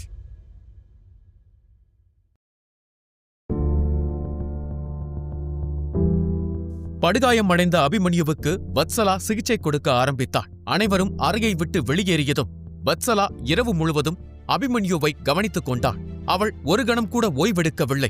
அபிமன்யுவின் உடல் கொதித்துக் கொண்டிருந்தது. அதை குறைக்க அவள் தண்ணீரால் துடைத்துக் கொண்டிருந்தாள். அரை மயக்கத்தில் இருந்த அபிமன்யு உளறிக் கொண்டிருந்தான். தன்னையே அறியாமல் வத்சலாவை தன்னை நோக்கி இழுத்தான். அவனது பிடி மிகவும் வலுவாக இருந்ததால் வத்சலாவால் அவனிடமிருந்து விலக முடியவில்லை. அபிமன்யுவும் வத்சலாவும் அருகருகே இருந்தனர். அதே நேரத்தில் அரண்மனையின் மற்றொரு பகுதியில் உத்ரா தன்னை பார்க்க வந்த ஒரு நிழல் உருவத்தை தாக்க ஆரம்பித்தாள். அவன் கழுத்தை பிடித்து தூக்கி சுவற்றில் வைத்து அழுத்தினார். அவரால் பேச முடியவில்லை. அவர் தடுமாறினார். சிறிது நேரம் கழித்து அவள் தன் கையை இறக்கினார். அந்த நிழல் மனிதன் தொப்பென்று கீழே விழுந்தார். "மன்னிக்க வேண்டும் இளவரசி, நான் தவறாக எதுவும் சொல்லவில்லை. நீங்கள் இந்த இடத்தை விட்டு உடனே வெளியேற வேண்டும் என்று மட்டுமே நான் சொல்ல விரும்பினேன். நான் அவரை பார்த்துக் கொள்கிறேன். நீங்கள் கிளம்புங்கள்" என்றார். உத்ரா பெருமூச்சு விட்டு, "இல்ல, அபிமன்யு கிட்ட இருக்க அந்த சக்தி வாய்ந்த புதையல் என்ன? அவனை ஏன் அந்த மக்கள் வேட்டையாட நினைக்கிறாங்க? இதெல்லாம் தெரிஞ்சுக்காம என்னால இங்க இருந்து வர முடியாது" நான் அவன் கூட கொஞ்ச நாள் இருக்கேன். கூடிய சீக்கிரம் தலைவரை வந்து சந்திக்கிறேன்னு போய் சொல்ல என்றார். அதற்கு மேல் அந்த நிழல் உருவம் பேச துணியவில்லை. அவர் தலையசைத்து அமைதியாக அங்கிருந்து வெளியேறினார். அவர் சென்றதும் அந்த அறையில் மீண்டும் ஒரு அமைதி நிலவியது. மறுநாள் காலை விடிந்தது. சூரியன் மெல்ல உதயமானது. சூரிய வெளிச்சம் அபிமன்யுவின் முகத்தை தொட்டது. அவன் கண்கள் மெதுவாக திறந்தன. அவன் கண் விழித்து பார்த்தபோது அவன் கை யாரோ ஒருவரை இறுக்கமாக பிடித்திருப்பதைக் கண்டான். அதுவும் ஒரு அழகான பெண்ணை. அவள் அவனது படுக்கையின் அருகே தூங்கிக் கொண்டிருந்தாள். அவன் முழு உடலும் அதிர்ச்சியில் நடுங்கியது. பயத்தில் அவன் கையை வேகமாக பின்னுக்கு இழுத்தான். அந்த பீதியில் தான் எந்த ஆடையும் அணியவில்லை என்பதைக் கூட மறந்துவிட்டான். அந்த நேரத்தில் வத்சலாவும் கண்களை திறந்தாள். அபிமன்யு கண் விழித்ததை பார்த்ததும் அவள் மகிழ்ச்சி கொண்டாள். இங்க என்ன நடக்குது? நான் எப்படி இங்க வந்தேன்? யார் என் ஆடையை கழட்டினது என்று எதுவும் புரியாமல் அபிமன்யு குழம்பி போனான். பதட்டத்தில் அருகில் இருந்த மருந்துகள், நாற்காலிகள் என அனைத்தையும் தட்டிவிட ஆரம்பித்தான். பின்னர் அருகில் இருந்த வத்சலாவை பார்த்தான். அவள் அவனை விட குறைந்தது 3 வயது மூத்தவள் போல் தெரிந்தாள். அதோடு அவள் அரச குடும்பத்தை சேர்ந்தவள் போல் இருந்தாள். அது அவனை மேலும் மேலும் குழப்பியது. யார் இந்த பொண்ணு? இவ ஏன் இங்க இருக்கா என்று எதுவும் புரியாமல் அவனுக்கு பைத்தியம் பிடிப்பதைப் போல ஆனது. பக்கத்தில் இருந்த மேஜையில் கிடந்த அவனது கிழிந்த ஆடைகளை கவனித்தான். அவன் வேகமாக தனது மோதிரத்தில் இருந்த ஒரு புதிய ஆடையை எடுத்து அணியத் தொடங்கினான். வத்சலாவும் தன் ஆடையை சரி செய்தாள்.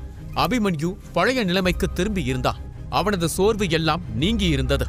முன்பை விட அதிக வீரியத்துடன் இருந்தான். அந்த வீரியம் இப்போது கோபமாக இருந்தது. அவன் வத்சலாவை பார்த்து கத்த ஆரம்பித்தான். யார் நீ?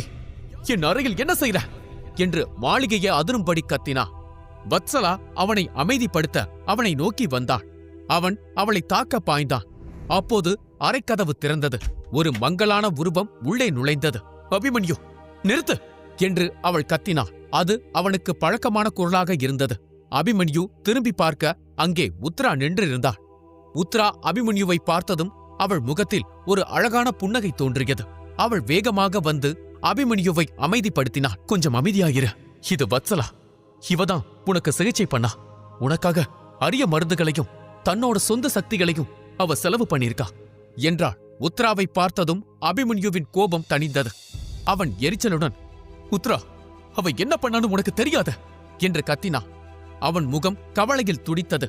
அவனுக்கு பதட்டம் அதிகமானது. அவன் ஏதோ பேயை பார்த்ததைப் போல அலறினான்.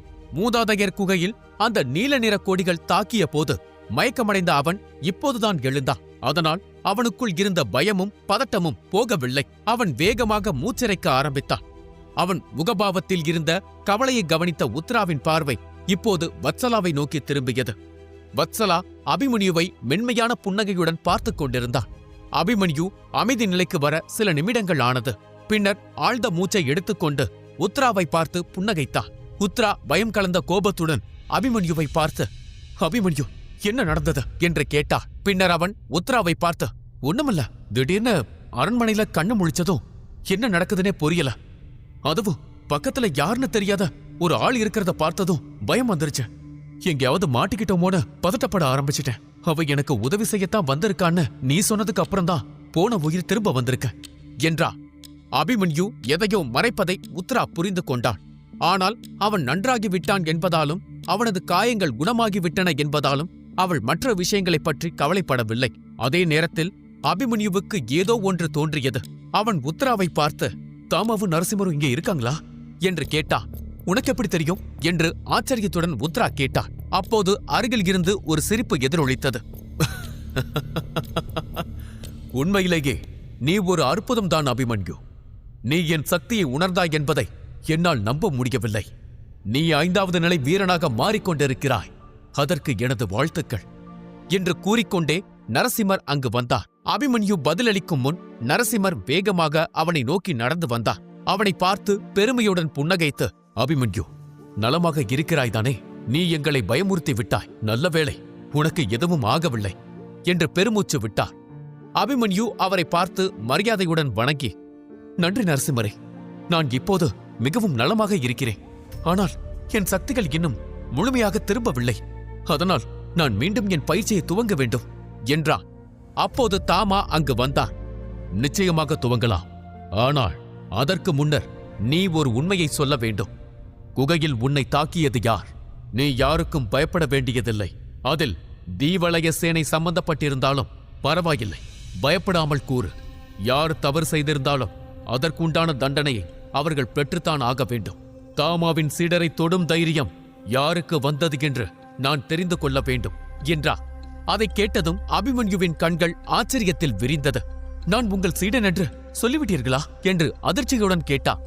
அதற்கு தாமா பதில் சொல்வதற்குள் ருக்மிணி வேகமாக நடந்து வந்தாள். அவள் பெருமை நிறைந்த முகத்துடன், நீ கவலைப்படாதே அபிமன்யு, இப்போது நீ தாமரின் சீடன் என்று எங்கள் எல்லோருக்கும் தெரியும். நீ அரச குடும்பத்தை சேர்ந்தவன், உனது எதிரி இந்த பேரரசின் எதிரி. அதனால் தைரியமாக கூறு என்றாள். அவளுடைய துணிவும் பேச்சும் ஒரு அரசருக்கு உண்டான பெருமையையும் கர்வத்தையும் கொண்டிருந்தது.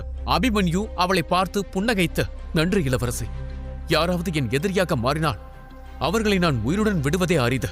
இருந்தாலும் உங்கள் வார்த்தைகளுக்கு நன்றி என்று சிரித்தான். அப்போது நரசிம்மர் தயக்கத்துடன், அபிமன்யு, இது சரியான நேரம் இல்லை என்று எனக்கு தெரியும். ஆனால் இந்த பேரரசின் பாதுகாவலனாக நான் விதிகளை பின்பற்ற வேண்டும். குகையில் நீ எந்த நுட்பத்தை பெற்றாய் என்பதை என்னிடம் கூற வேண்டும். விதியின்படி 1 வருடத்திற்குள் அந்த நுட்பத்தை நீ திருப்பித் தர வேண்டும் என்றார். அபிமன்யு மரியாதையுடன் தலையசைத்தான்.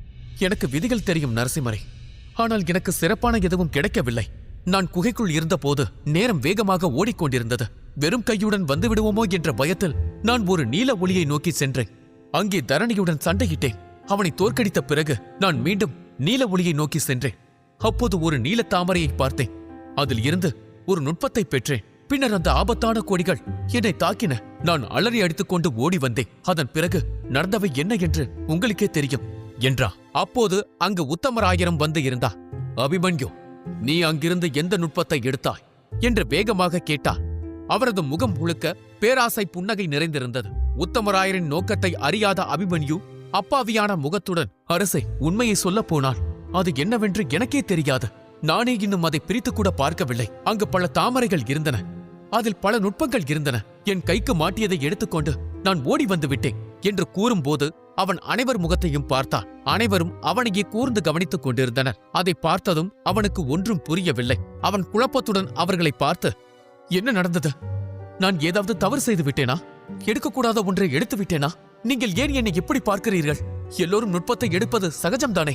எனக்கு முன்னர் பலர் இது போல ஏதாவது ஒன்றை எடுத்திருப்பார்கள் தானே என்று கேட்டான். அதைக் கேட்ட தாமா சிரித்தார். இல்லை அபிமன்யு, எடுக்கக்கூடாத ஒன்றை நீ எடுக்கவில்லை.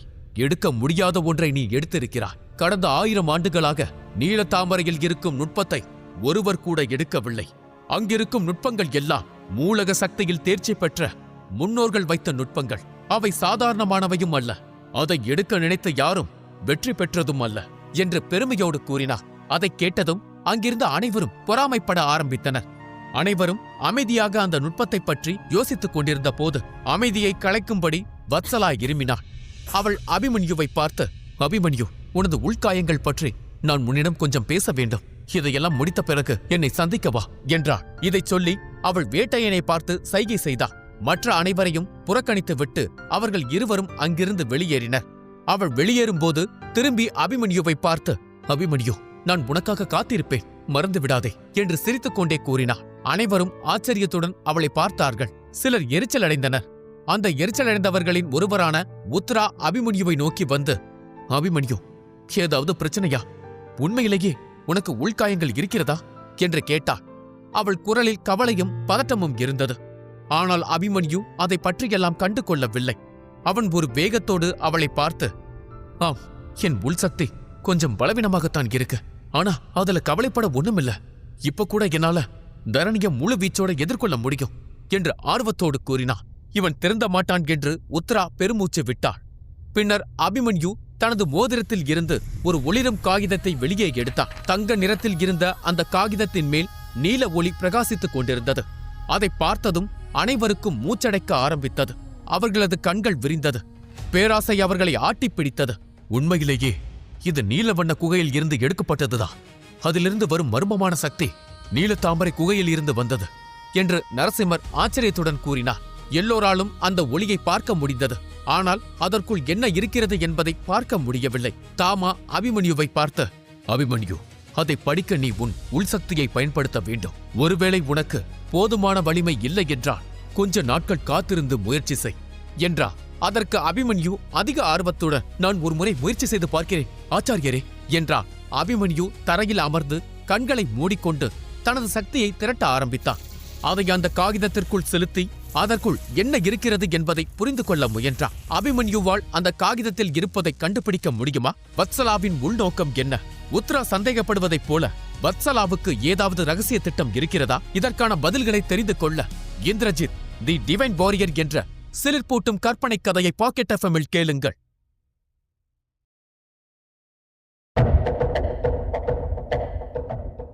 நரசிம்மர் கேட்டுக்கொண்டதால் குகையில் இருந்து பெற்ற நுட்பத்தை காட்ட அபிமன்யு முடிவெடுத்தான்.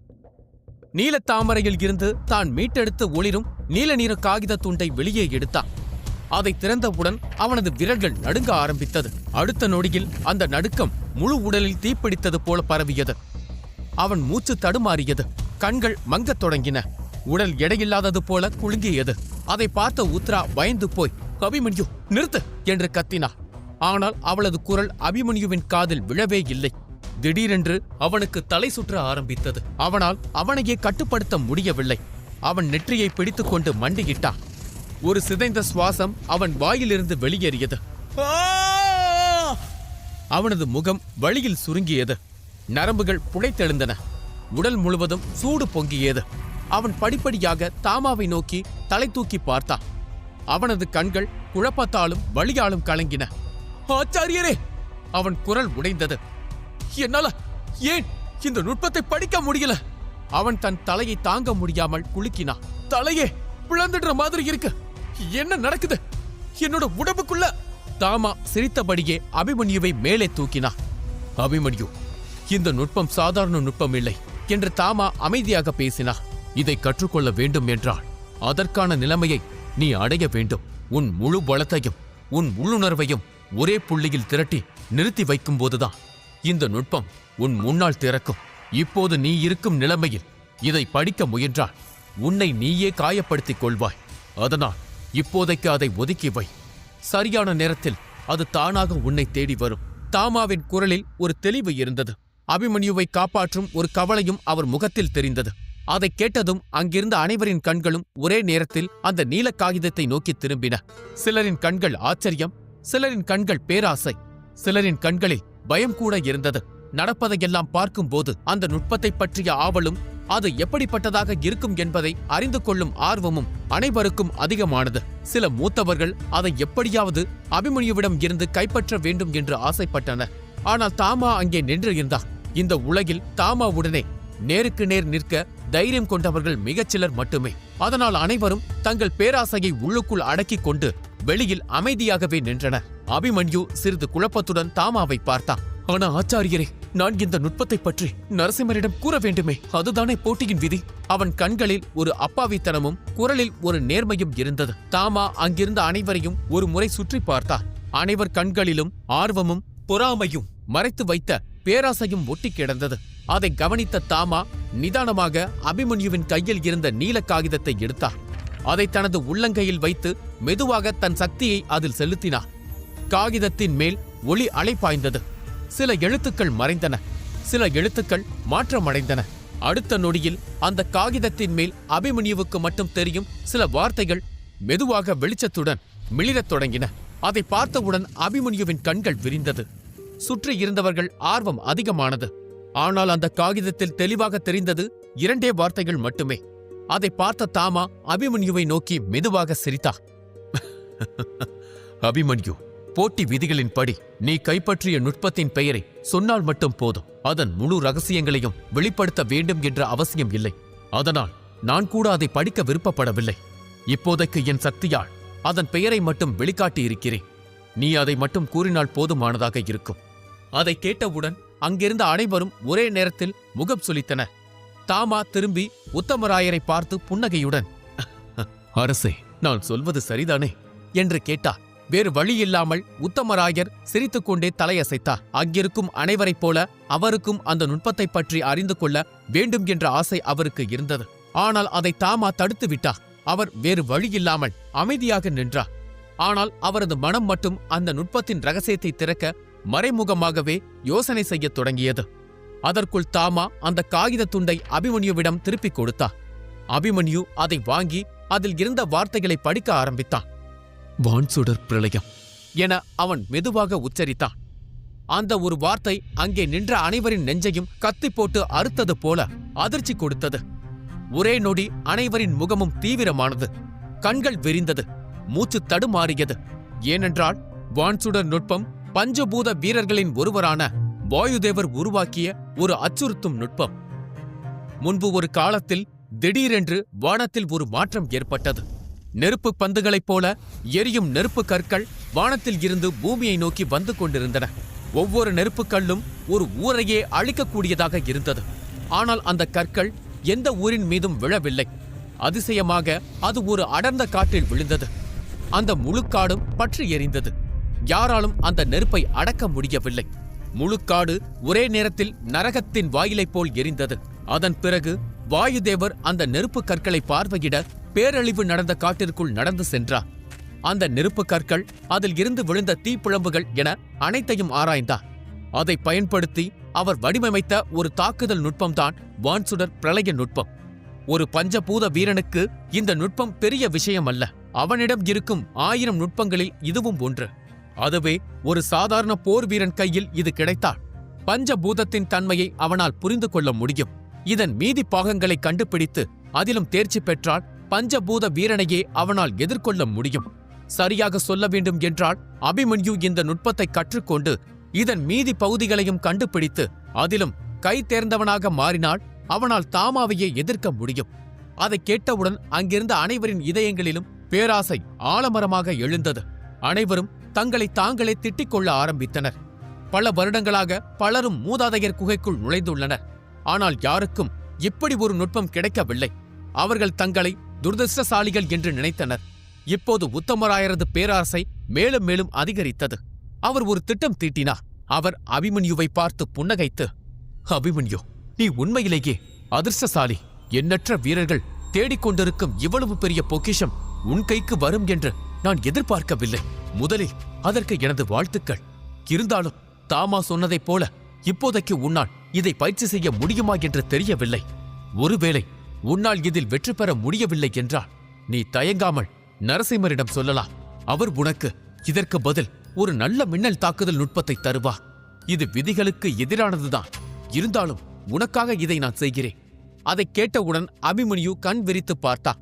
பின்னர் புன்னகையுடன் அவரை பார்த்து, மகாராஜா, நீங்கள் கொடுக்கும் அந்த நுட்பமும் வாயுதேவர் உருவாக்கிய நுட்பம்தானா என்று கேட்டார். அதை கேட்டதும் உத்தமராயர் முகம் சுருங்கியது. அவர் அபிமன்யுவை ஏமாற்ற முயற்சி செய்தார். ஆனால் அபிமன்யு தெளிவாக இருந்தார்.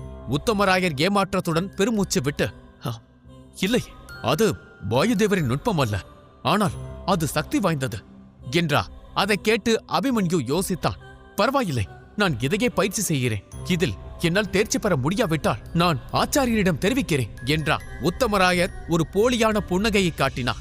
அப்போது உத்ரா வேகமாக முன்னால் வந்தார். அவள் அபிமன்யுவை பார்த்து, அபிமன்யு, அதான் நுட்பத்தின் பெயரை பார்த்து விட்டாயே, இப்போதாவது போய் ஓய்விடு என்று அக்கறையுடன் கூறினார்.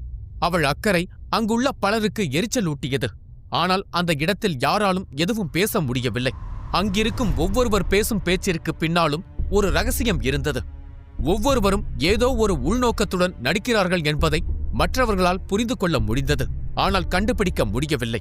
அபிமன்யு உத்ராவின் கையை விலக்கி, இல்லை உத்ரா, ஓய்வு எப்ப வேணும்னாலும் எடுக்கலாம். ஆனால் நான் இப்ப வீட்டுக்கு போகணும். நான் வீட்டுக்கு போய் நிறைய நாள் ஆகிருச்சு. என் பாட்டி எனக்காக காத்திருப்பாங்க. நான் போட்டி முடிஞ்ச உடனேயே அவங்கள பார்க்க வருவேன்னு சொல்லி இருந்தேன். அதனால இப்ப நான் அவங்கள பார்க்க போகணும் என்று கூறிவிட்டு தன் பொருட்களை எடுக்க ஆரம்பித்தான். அதை கேட்டதும் அனைவரும் உறைந்து போயினர். ஏனென்றால் அங்கிருக்கும் அனைவருக்கும் அபிமன்யுவின் பாட்டிக்கு என்ன ஆனது என்று தெரியும். அது அபிமன்யுவுக்கு தெரியாது என்ற விஷயம் அவர்களை உறுத்தியது. ஆனால் யாரும் எதுவும் சொல்ல முன்வரவில்லை. யாரும் பேசுவதற்குள் தாமா தொண்டையை செருமிக் கொண்டு முன்னால் வந்தார். அபிமன்யு, உன் பாட்டி ஆழ்ந்த தியானத்தில் இருக்கிறாள். அவள் தன் சக்திகளை மீட்டெடுத்துக் கொண்டிருக்கிறாள். அவளை பாதுகாக்க நான் பகிராவை அனுப்பியிருக்கிறேன். நீ கவலைப்பட தேவையில்லை என்றார். அபிமன்யு கண்களை இமைத்தான். அவன் முகத்தில் ஒரு குழப்பம் தெரிந்தது. அதை கவனித்த தாமா மெதுவாக, நீ இன்னும் சில நாட்கள் இங்கே தங்கி பிரம்மபுரிக்கு வந்திருக்கும் சக்தி வாய்ந்த வீரர்களை சந்திக்க வேண்டும் என்று அவள் விரும்பினா அதை என்னிடம் கூறி உன்னிடம் சொல்ல சொன்னாள். ஏனென்றால் இனி நீ அடிக்கடி மற்ற ராஜ்யங்களுக்கும் பல்வேறு இடங்களுக்கும் போக வேண்டியிருக்கும். அதனால் அதை பற்றியெல்லாம் நீ அறிந்து கொள்ள வேண்டும் என்று அவள் விரும்புகிறாள் என்றார். ஆனாலும் அபிமன்யு சமாதானம் ஆவதாய் இல்லை. அதை கண்ட தாமா பெருமூச்சு விட்டு, நான் உன்னை அடுத்த கட்டத்திற்கு எடுத்து செல்லும் ஒரு சிறப்பு நுட்பத்தை கற்றுக் கொடுக்கலாம் என்று யோசிக்கிறேன் என்றார். அந்த ஒரு வரி அபிமன்யுவின் கண்களை ஒரு நொடியில் பிரகாசமாக்கியது. தாமா இதற்கு முன்பு இப்படி எதையும் சொன்னது இல்லை. அதனால் அவன் ஆர்வம் கொண்டான். தாமாவை அவன் முழுமையாக நம்பினான். அதனால் தன் பாட்டி தியானத்தில் இருக்கிறாள் என்பதையும் நம்பினான். அபிமன்யு உற்சாகத்துடன், அப்போ நீங்க எனக்கு பறக்கும் நுட்பத்தை கற்றுக் கொடுக்க போறீங்களா என்று கேட்டான். தாமா சிரித்தா,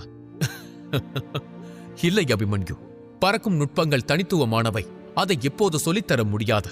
பறக்கும் நுட்பங்களை நீயாகத்தான் கற்றுக்கொள்வாய். அதற்கு இன்னும் நாட்கள் இருக்கிறது. நான் உனக்கு கற்றுக் கொடுக்க போவது வானத்தை நோக்கி உயரும் போது கூட தாக்குதல் நடத்த ஏதுவான ஒரு நுட்பம் என்றார்.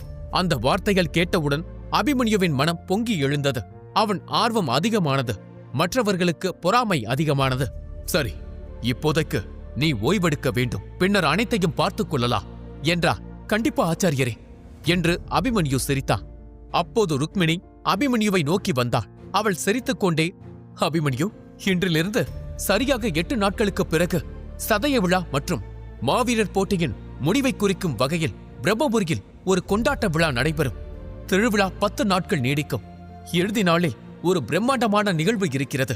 நமது சாம்ராஜ்யத்தில் இருந்தும் பக்கத்து சாம்ராஜ்யத்தில் இருந்தும் சக்தி வாய்ந்த வீரர்கள் கலந்து கொள்வார்கள். நீ கண்டிப்பாக அங்கு வர வேண்டும். நான் உனக்காக காத்திருப்பேன் என்று ஆர்வத்துடன் கூறினார். அபிமன்யு இல்லை என்று தலையாட்டினார். இளவரசி, தரணி உங்கள் விருந்தினர் பட்டியலில் இருப்பான். அவனுக்கும் எனக்கும் ஆகாது என்று உங்களுக்கு தெரியும். அதனால் என்னால் அங்கு வர முடியாது. நான் என் பலத்தை அதிகரிப்பதில் கவனம் செலுத்தப் போகிறேன் என்றான். அதைக் கேட்டதும் தாமா கோபப்பட்டார். அவர் கோபத்துடன், அபிமன்யு, தரணியை பார்த்து பயப்படுகிறாயா என்று கேட்டார். ஊரே பயப்படும் ஒரு மாவீரராக தாமா இருந்தார். ஆனால் அவரது சீடன் ஒரு சிறுவனை பார்த்து பயப்படுவதை அவரால் ஏற்றுக்கொள்ள முடியவில்லை. அபிமன்யு அமைதியான குரலில், இல்லை ஆச்சாரியரே, நான் யாரை பார்த்தும் பயப்படவில்லை. அவன் என்னை மீண்டும் வம்பிழுத்தால் நான் அவனை கொன்று விடுவேனோ என்று என்னை நினைத்து நான் பயப்படுகிறேன் என்றார். அவனது தொனி அமைதியாக இருந்தாலும் அவனது கண்களில் கோப மின்னல் பாய்ந்தது. அது அவனுக்குள் எவ்வளவு கோபம் இருக்கிறது என்று அனைவருக்கும் காட்டியது. அவன் பொய் சொல்லவில்லை என்பதும் புரிந்தது. உத்தமராயர் அபிமன்யுவை பார்த்து, கவலைப்படாதே அபிமன்யு, நான் தீவளைய சேனையின் தலைவரிடம் பேசி அவருக்கு புரிய வைக்கிறேன் என்றார். பின்னர் அவர் தாமாவையும் அங்கிருக்கும் மற்றவர்களையும் பார்த்தார். அபிமன்யு நலமாக இருப்பதால் நரசிம்மரும் நானும் விடைபெறுகிறோம். எங்களுக்கு முக்கியமான வேலை இருக்கிறது என்று கூறிவிட்டு உத்தமராயர் அங்கிருந்து புறப்பட்டார். அவரை பின்தொடர்ந்து நரசிம்மரும் சென்றார். அதன் பிறகு தாமாவும் மற்ற பெரியவர்களும் கூட அங்கிருந்து கிளம்பினர். அங்கு இளைஞர் கூட்டம் மட்டும் இருந்தது. அபிமன்யு உத்தராவை பார்த்து, நான் வத்சலாவை சந்திக்கப் போறேன். நீயும் என்னுடன் வருகிறாயா என்று கேட்டா. உத்தரா சிரித்துக்கொண்டே, இல்ல, எனக்கு அவளை சுத்தமா பிடிக்கல. அதனால நீ போயிட்டு வா, நான் இங்கேயே இருக்கேன். அப்புறம் நீயும் அவகிட்ட இருந்து கொஞ்சம் விலகியே இரு என்றா. அபிமன்யு சிரித்தான். கவலைப்படாதே, என்னை யாராலும் அவ்வளவு எளிதில் நெருங்க முடியாது என்று பெருமையோடு கூறிவிட்டு அங்கிருந்து வெளியேறினான். சிறிது நேரம் கழித்து அபிமன்யு ஒரு ஆடம்பரமான அரங்கிற்குள் நுழைந்தான். சுவர்கள் அழகழகான சிவப்பு திரைச்சீலைகளால் மூடப்பட்டிருந்தன. பிரம்மாண்டமான தூண்கள் இருந்தன. வண்ண வண்ண விளக்குகள் இருந்தன. அதன் அழகை அவன் ரசித்துக் கொண்டிருந்த போது, உள்ளே வா என்று ஒரு குரல் கேட்டது. அவன் அறைக்குள் நுழைந்தவுடன் ஒரு பெரிய நாற்காலியில் நேர்த்தியான சிவப்பு நிற உடை அணிந்து ஒரு பெண் கம்பீரமாக அமர்ந்திருந்தாள். அவள் ஒரு கையில் பெரிய கோப்பை இருந்தது. அதை குடித்தபடி அவள் அபிமன்யுவை பார்த்தாள். அவளை பார்க்கும் போதே அபிமன்யுவுக்கு கோபம் வந்தது. அவன் தன்னை அமைதிப்படுத்திக் கொண்டு, என் உள்காயங்களை எப்போது குணமாகும் என்று சொல்ல முடியுமா என்று கேட்டான். அவளுடைய வசீகரம் அவனை எந்த வகையிலும் அசைக்கவில்லை. அதைக் கண்டு சிரித்த அவள் எழுந்து நின்றாள். அவனை பார்த்து, முதலில் உன் பிந்து சக்கர புள்ளிகளை எப்படி எழுப்பினாய் என்று கூறு என்றாள். அபிமன்யு அதிர்ச்சி அடைந்தான். அதெப்படி உனக்கு தெரியும் என்று கேட்டான். அதைக் கேட்டு அவள் சிரித்தாள். உடனே அபிமன்யு உடலில் இருந்து அபரிமிதமான ஆற்றல் வெளிப்பட்டது. அறையில் இருந்த பொருட்கள் எல்லாம் நடுங்கின. அவன் கைகளில் மின்னல் அலைகள் பரவின. அவன் முகம் கடினமாகியது. அவன் கண்கள் கோபத்தால் நிறைந்திருந்தன. நாகவம்சத்தின் கடைசி வாரிசான சராயு அவனுக்கு கொடுத்த சிறப்பு வேதம் அது. அதன் ரகசியத்தை யாரிடமும் வெளிப்படுத்த மாட்டேன் என்று அபிமன்யு சராயுவுக்கு வாக்கு கொடுத்திருந்தான். அதை இன்னொருவர் அறிந்து கொண்டார் என்பதை அவனால் தாங்கிக் கொள்ள முடியவில்லை. அபிமன்யு அளவுக்கு அதிகமான சக்தியை வெளியிடுவதை பார்த்த வத்சலா சிரித்துக்கொண்டே, என்ன, என்னை கொல்ல விரும்புகிறாயா என்று அவனை நோக்கி நடந்து வந்தா. ஒரு ஏளனமான சிரிப்புடன் அவனை சுற்றி வந்தா. அது உன்னால் முடியுமா? நான் 7ஆம் நிலை கஜவீரர். உனது அதிகபட்சம் நுட்பமான ஆத்மாவை இணைக்கும் நுட்பத்தை கூட உன்னால் எப்போது பயன்படுத்த முடியாது.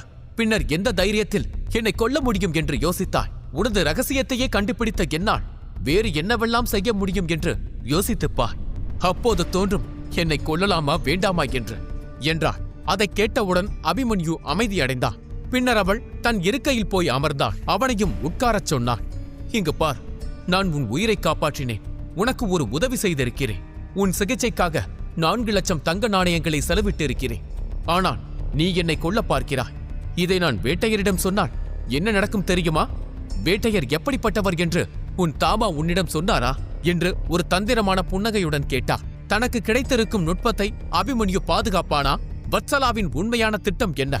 தன் பாட்டிக்கு என்ன ஆனது என்பதை அபிமன்யு கண்டுபிடிப்பானா? அடுத்து என்ன நடக்கும் என்பதை கண்டுபிடிக்க இந்திரஜித் தி டிவைன் வாரியரின் அடுத்த எபிசோடுகளை பாக்கெட் எஃப்எம்மில் கேளுங்கள்.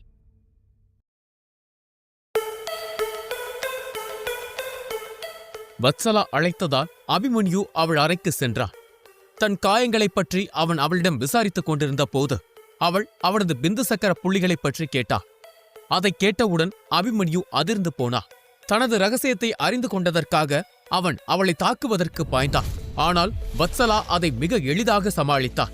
அபிமன்யு அவளை எதுவும் செய்ய முடியாமல் அமைதியாக நின்று கொண்டிருந்தான். பின்னர் அவனை அமைதிப்படுத்த முயன்ற வத்சலா அவனை பார்த்து, இந்திரபுரியோட பிரபலமான மதுவை அதிகாரிகள் அனுப்பியிருக்கிறார்கள். ருசித்து பார்க்கிறாயா என்று கேட்டாள். இல்லை, எனக்கு தேவையில்லை என்று கோபமாக கூறினான். நீ என்னை மோசமாக கையாண்டதை நான் பெரிதுபடுத்த மாட்டேன். கவலைப்படாமல் உட்காரு என்றார். அபிமன்யு கோபத்துடன், அது மயக்கத்தில் இருந்தபோது நடந்தது. பொய்யான காரணத்தை வைத்து என்னை எதிலாவது சிக்க வைக்க திட்டமிடாதே என்று கத்தினா. இதை கேட்டதும் வத்சலாவின் முகத்தில் ஒரு ஏளனம் கலந்த சிரிப்பு வந்தது. ஆனால் அவள் அதை வெளிக்காட்டவில்லை. அவள் சிரித்துக்கொண்டே இன்னொரு கோப்பை தேநீரை ஊற்றி அதை அபிமன்யுவை நோக்கி தள்ளினாள். இங்கு பார், நான் உன்னை எதிலும் சிக்க வைக்கவோ அல்லது உன்னிடம் இருந்து எதையும் அபகரிக்கவோ திட்டமிடல. நீ என்ன ஆரம்பத்துல இருந்தே தப்பாதான் நினைச்சிட்டு இருக்க. உன் நண்பர்களுக்கு என் மேல நல்ல அபிப்பிராயம் இல்ல. அதனால அவங்க உன்கிட்ட என்னை பத்தி ஏதாவது தப்பா சொல்லியிருக்கலாம். நான் உன்கிட்ட ஒரு விஷயம் பேசணும். அதுக்காகத்தான் உன்னை வர சொன்னேன். அதனால உன் மூளையில இருக்கிற எல்லாத்தையும் தூக்கி போட்டுட்டு அமைதியாக வந்து உட்கார் என்றார். அபிமன்யு யோசித்தான். அதை பார்த்த வத்சலா ஒருவித போலி கோபத்துடன், உன்னை காப்பாத்த நான் என்னோட சொந்த பணத்தை போட்டிருக்கேன். என்னோட கொள்கையை விட்டு இன்னொரு ராஜ்யத்துல யாருன்னே தெரியாத உனக்கு வைத்தியம் பார்த்திருக்கேன். ஆனா நீ நான் சொல்றத கேட்க தயங்குற. நான் ஒன்னும் என்ன கல்யாணம் பண்ணிக்கோன்னு கேட்க வரல. என்னோட ராஜ்யத்துக்கு நீ வரணும்னு தான் கேட்கிறேன் என்றாள். அபிமன்யு அவளையும் அவள் கொடுத்த தேநீரையும் சந்தேகத்தோடு பார்த்து கொண்டிருந்தான். அதை பார்த்த வத்சலா சிரித்தாள். கவலைப்படாதே, அதுல எந்த விஷமும் இல்லை. ஒரு சாதாரண தேநீரை பார்த்து பயப்படுற. இதுல நீ என்ன கொல்ற அளவுக்கு யோசிக்கிற என்று ஏளனம் செய்தாள். அது அபிமன்யுவின் தைரியத்தை கேலி செய்வதைப் போல இருந்தது.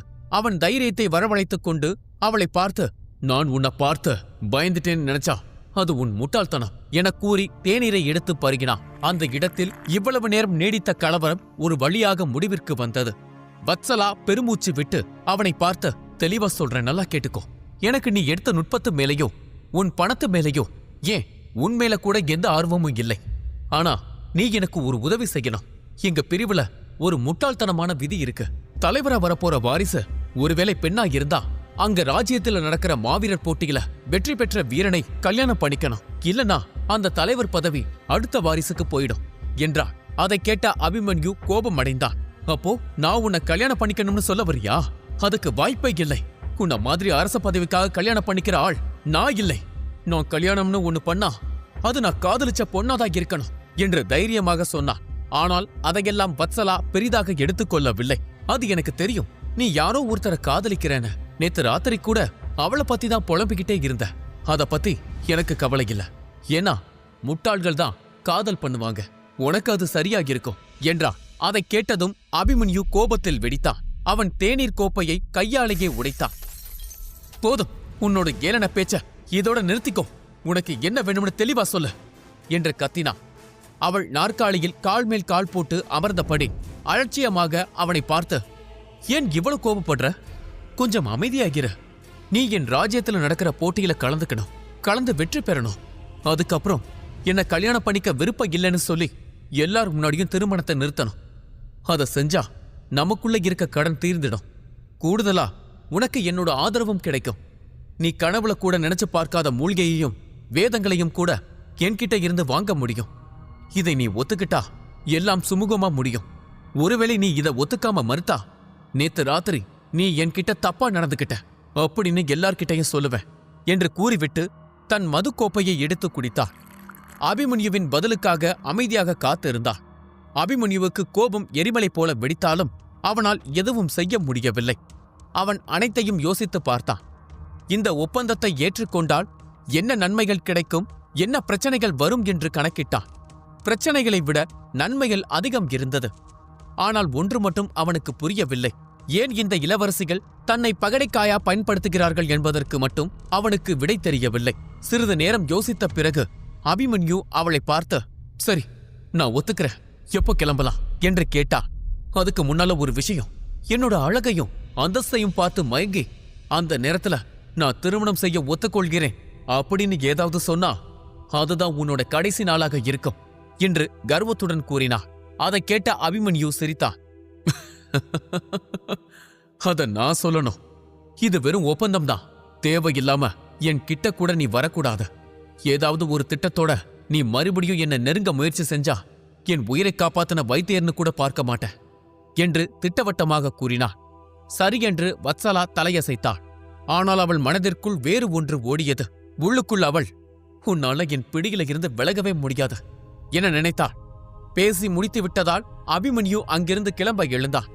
வத்சலா அவனை நிறுத்தி, இன்னைக்கு சாயங்காலம் பிரம்மபுரி சந்தைக்கு நான் போனோம், நீயும் என் கூட வரியா என்று கேட்டா. ஆனால் அபிமன்யு வீராப்பு குறையாத முகத்துடன், இல்லை, எனக்கு வேற வேலை இருக்க, நீ வேற யாராவது கூட்டிட்டு போ என்று பதிலடி கொடுத்தா.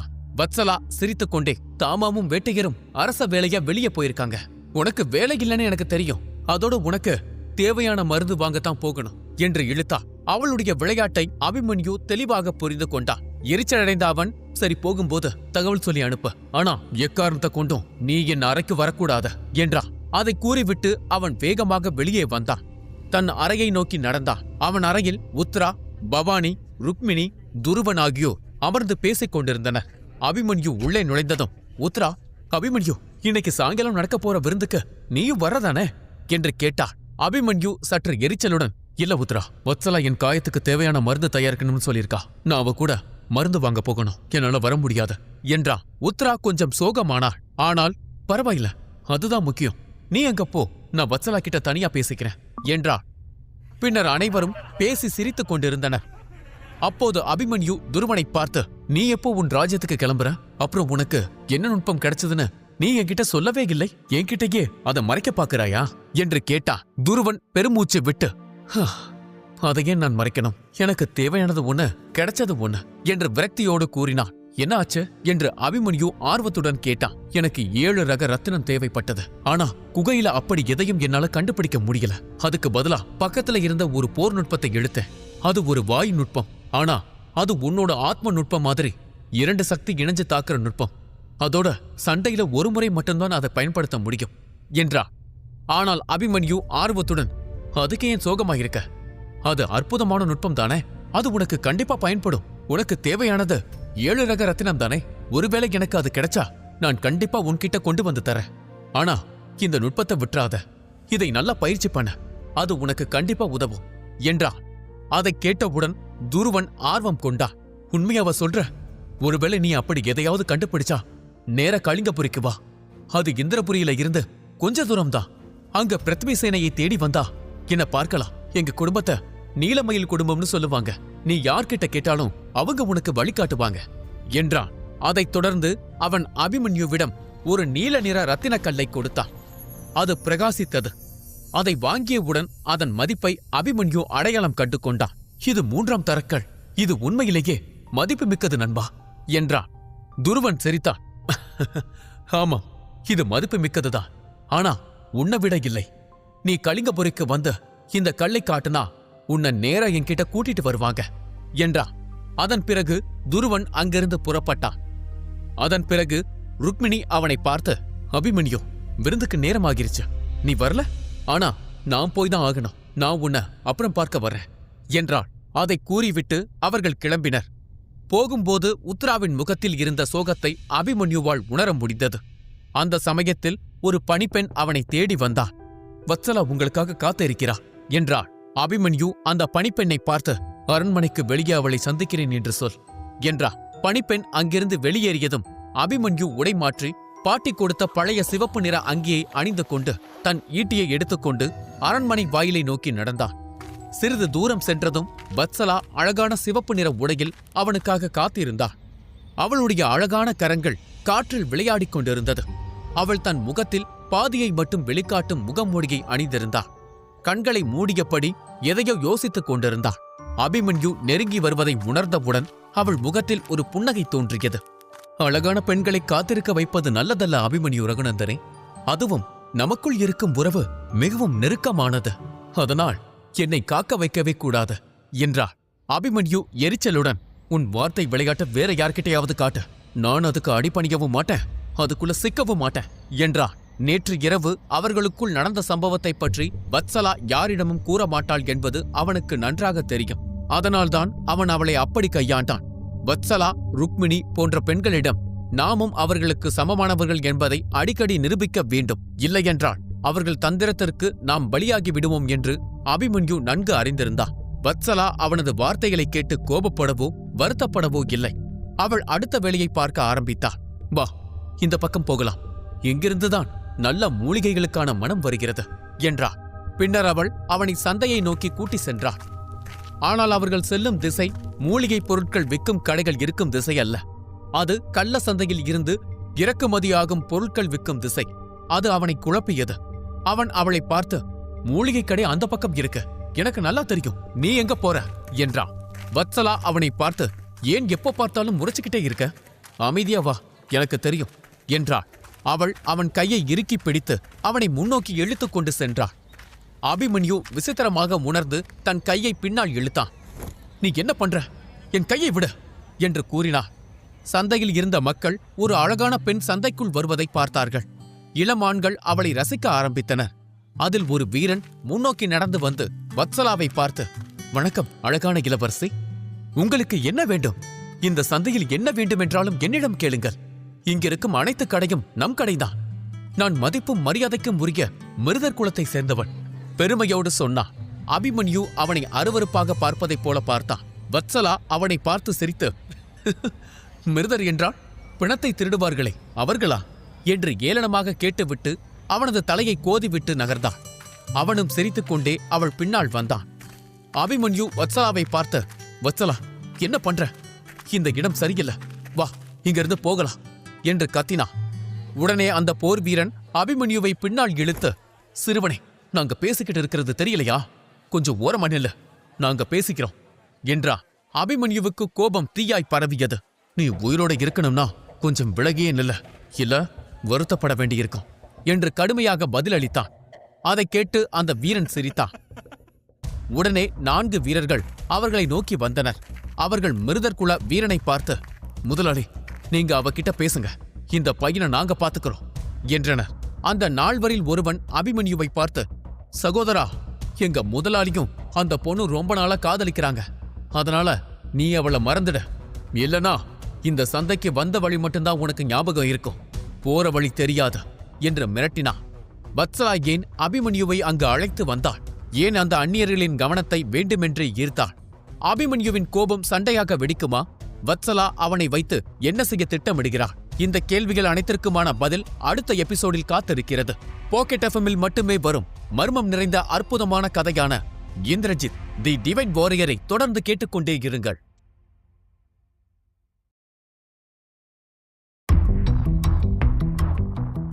அபிமன்யுவுக்கும் வத்சலாவுக்கும் இடையே ஒரு ஒப்பந்தம் இருந்தது. வத்சலா அபிமன்யுவை முழுமையாக குணப்படுத்துவாள். பதிலுக்கு அபிமன்யு வத்சலாவின் ராஜ்யத்திற்கு சென்று அவளுக்கு உதவ வேண்டும். அதன் ஒரு பகுதியாக மூலிகைகள் வாங்குவதற்காக வத்சலாவுடன் அபிமன்யுவும் பிரம்மபுரி சந்தைக்கு வந்தான். வந்த இடத்தில் மிருதர் குலத்தைச் சேர்ந்த சில இளைஞர்கள் அங்கு சுற்றித் திரிந்தனர். அந்த கூட்டத்தின் தலைவன் வத்சலாவின் பின்னால் சுற்றினான். அதனால் மற்றவர்கள் அபிமன்யுவை பின்னால் இழுத்தனர். அவர்களுக்கும் அபிமன்யுவுக்கும் இடையே ஒரு மோதல் துவங்கவிருந்தது. அந்த வீரர்களில் ஒருவன் அபிமன்யுவை பார்த்த, சகோதரா, எங்கள் முதலாளியும் அந்த பொண்ணும் ரொம்ப நாளா காதலிக்கிறாங்க. அதனால நீ அவளை மறந்துட.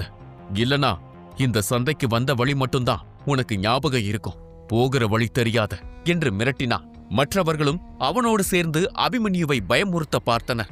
அபிமன்யுவின் கோபம் அதிகரித்தது. அவன் முதுகில் இருந்த ஈட்டியை நன்றி. லைக் அண்ட் சப்ஸ்கிரைப் செய்யுங்கள்.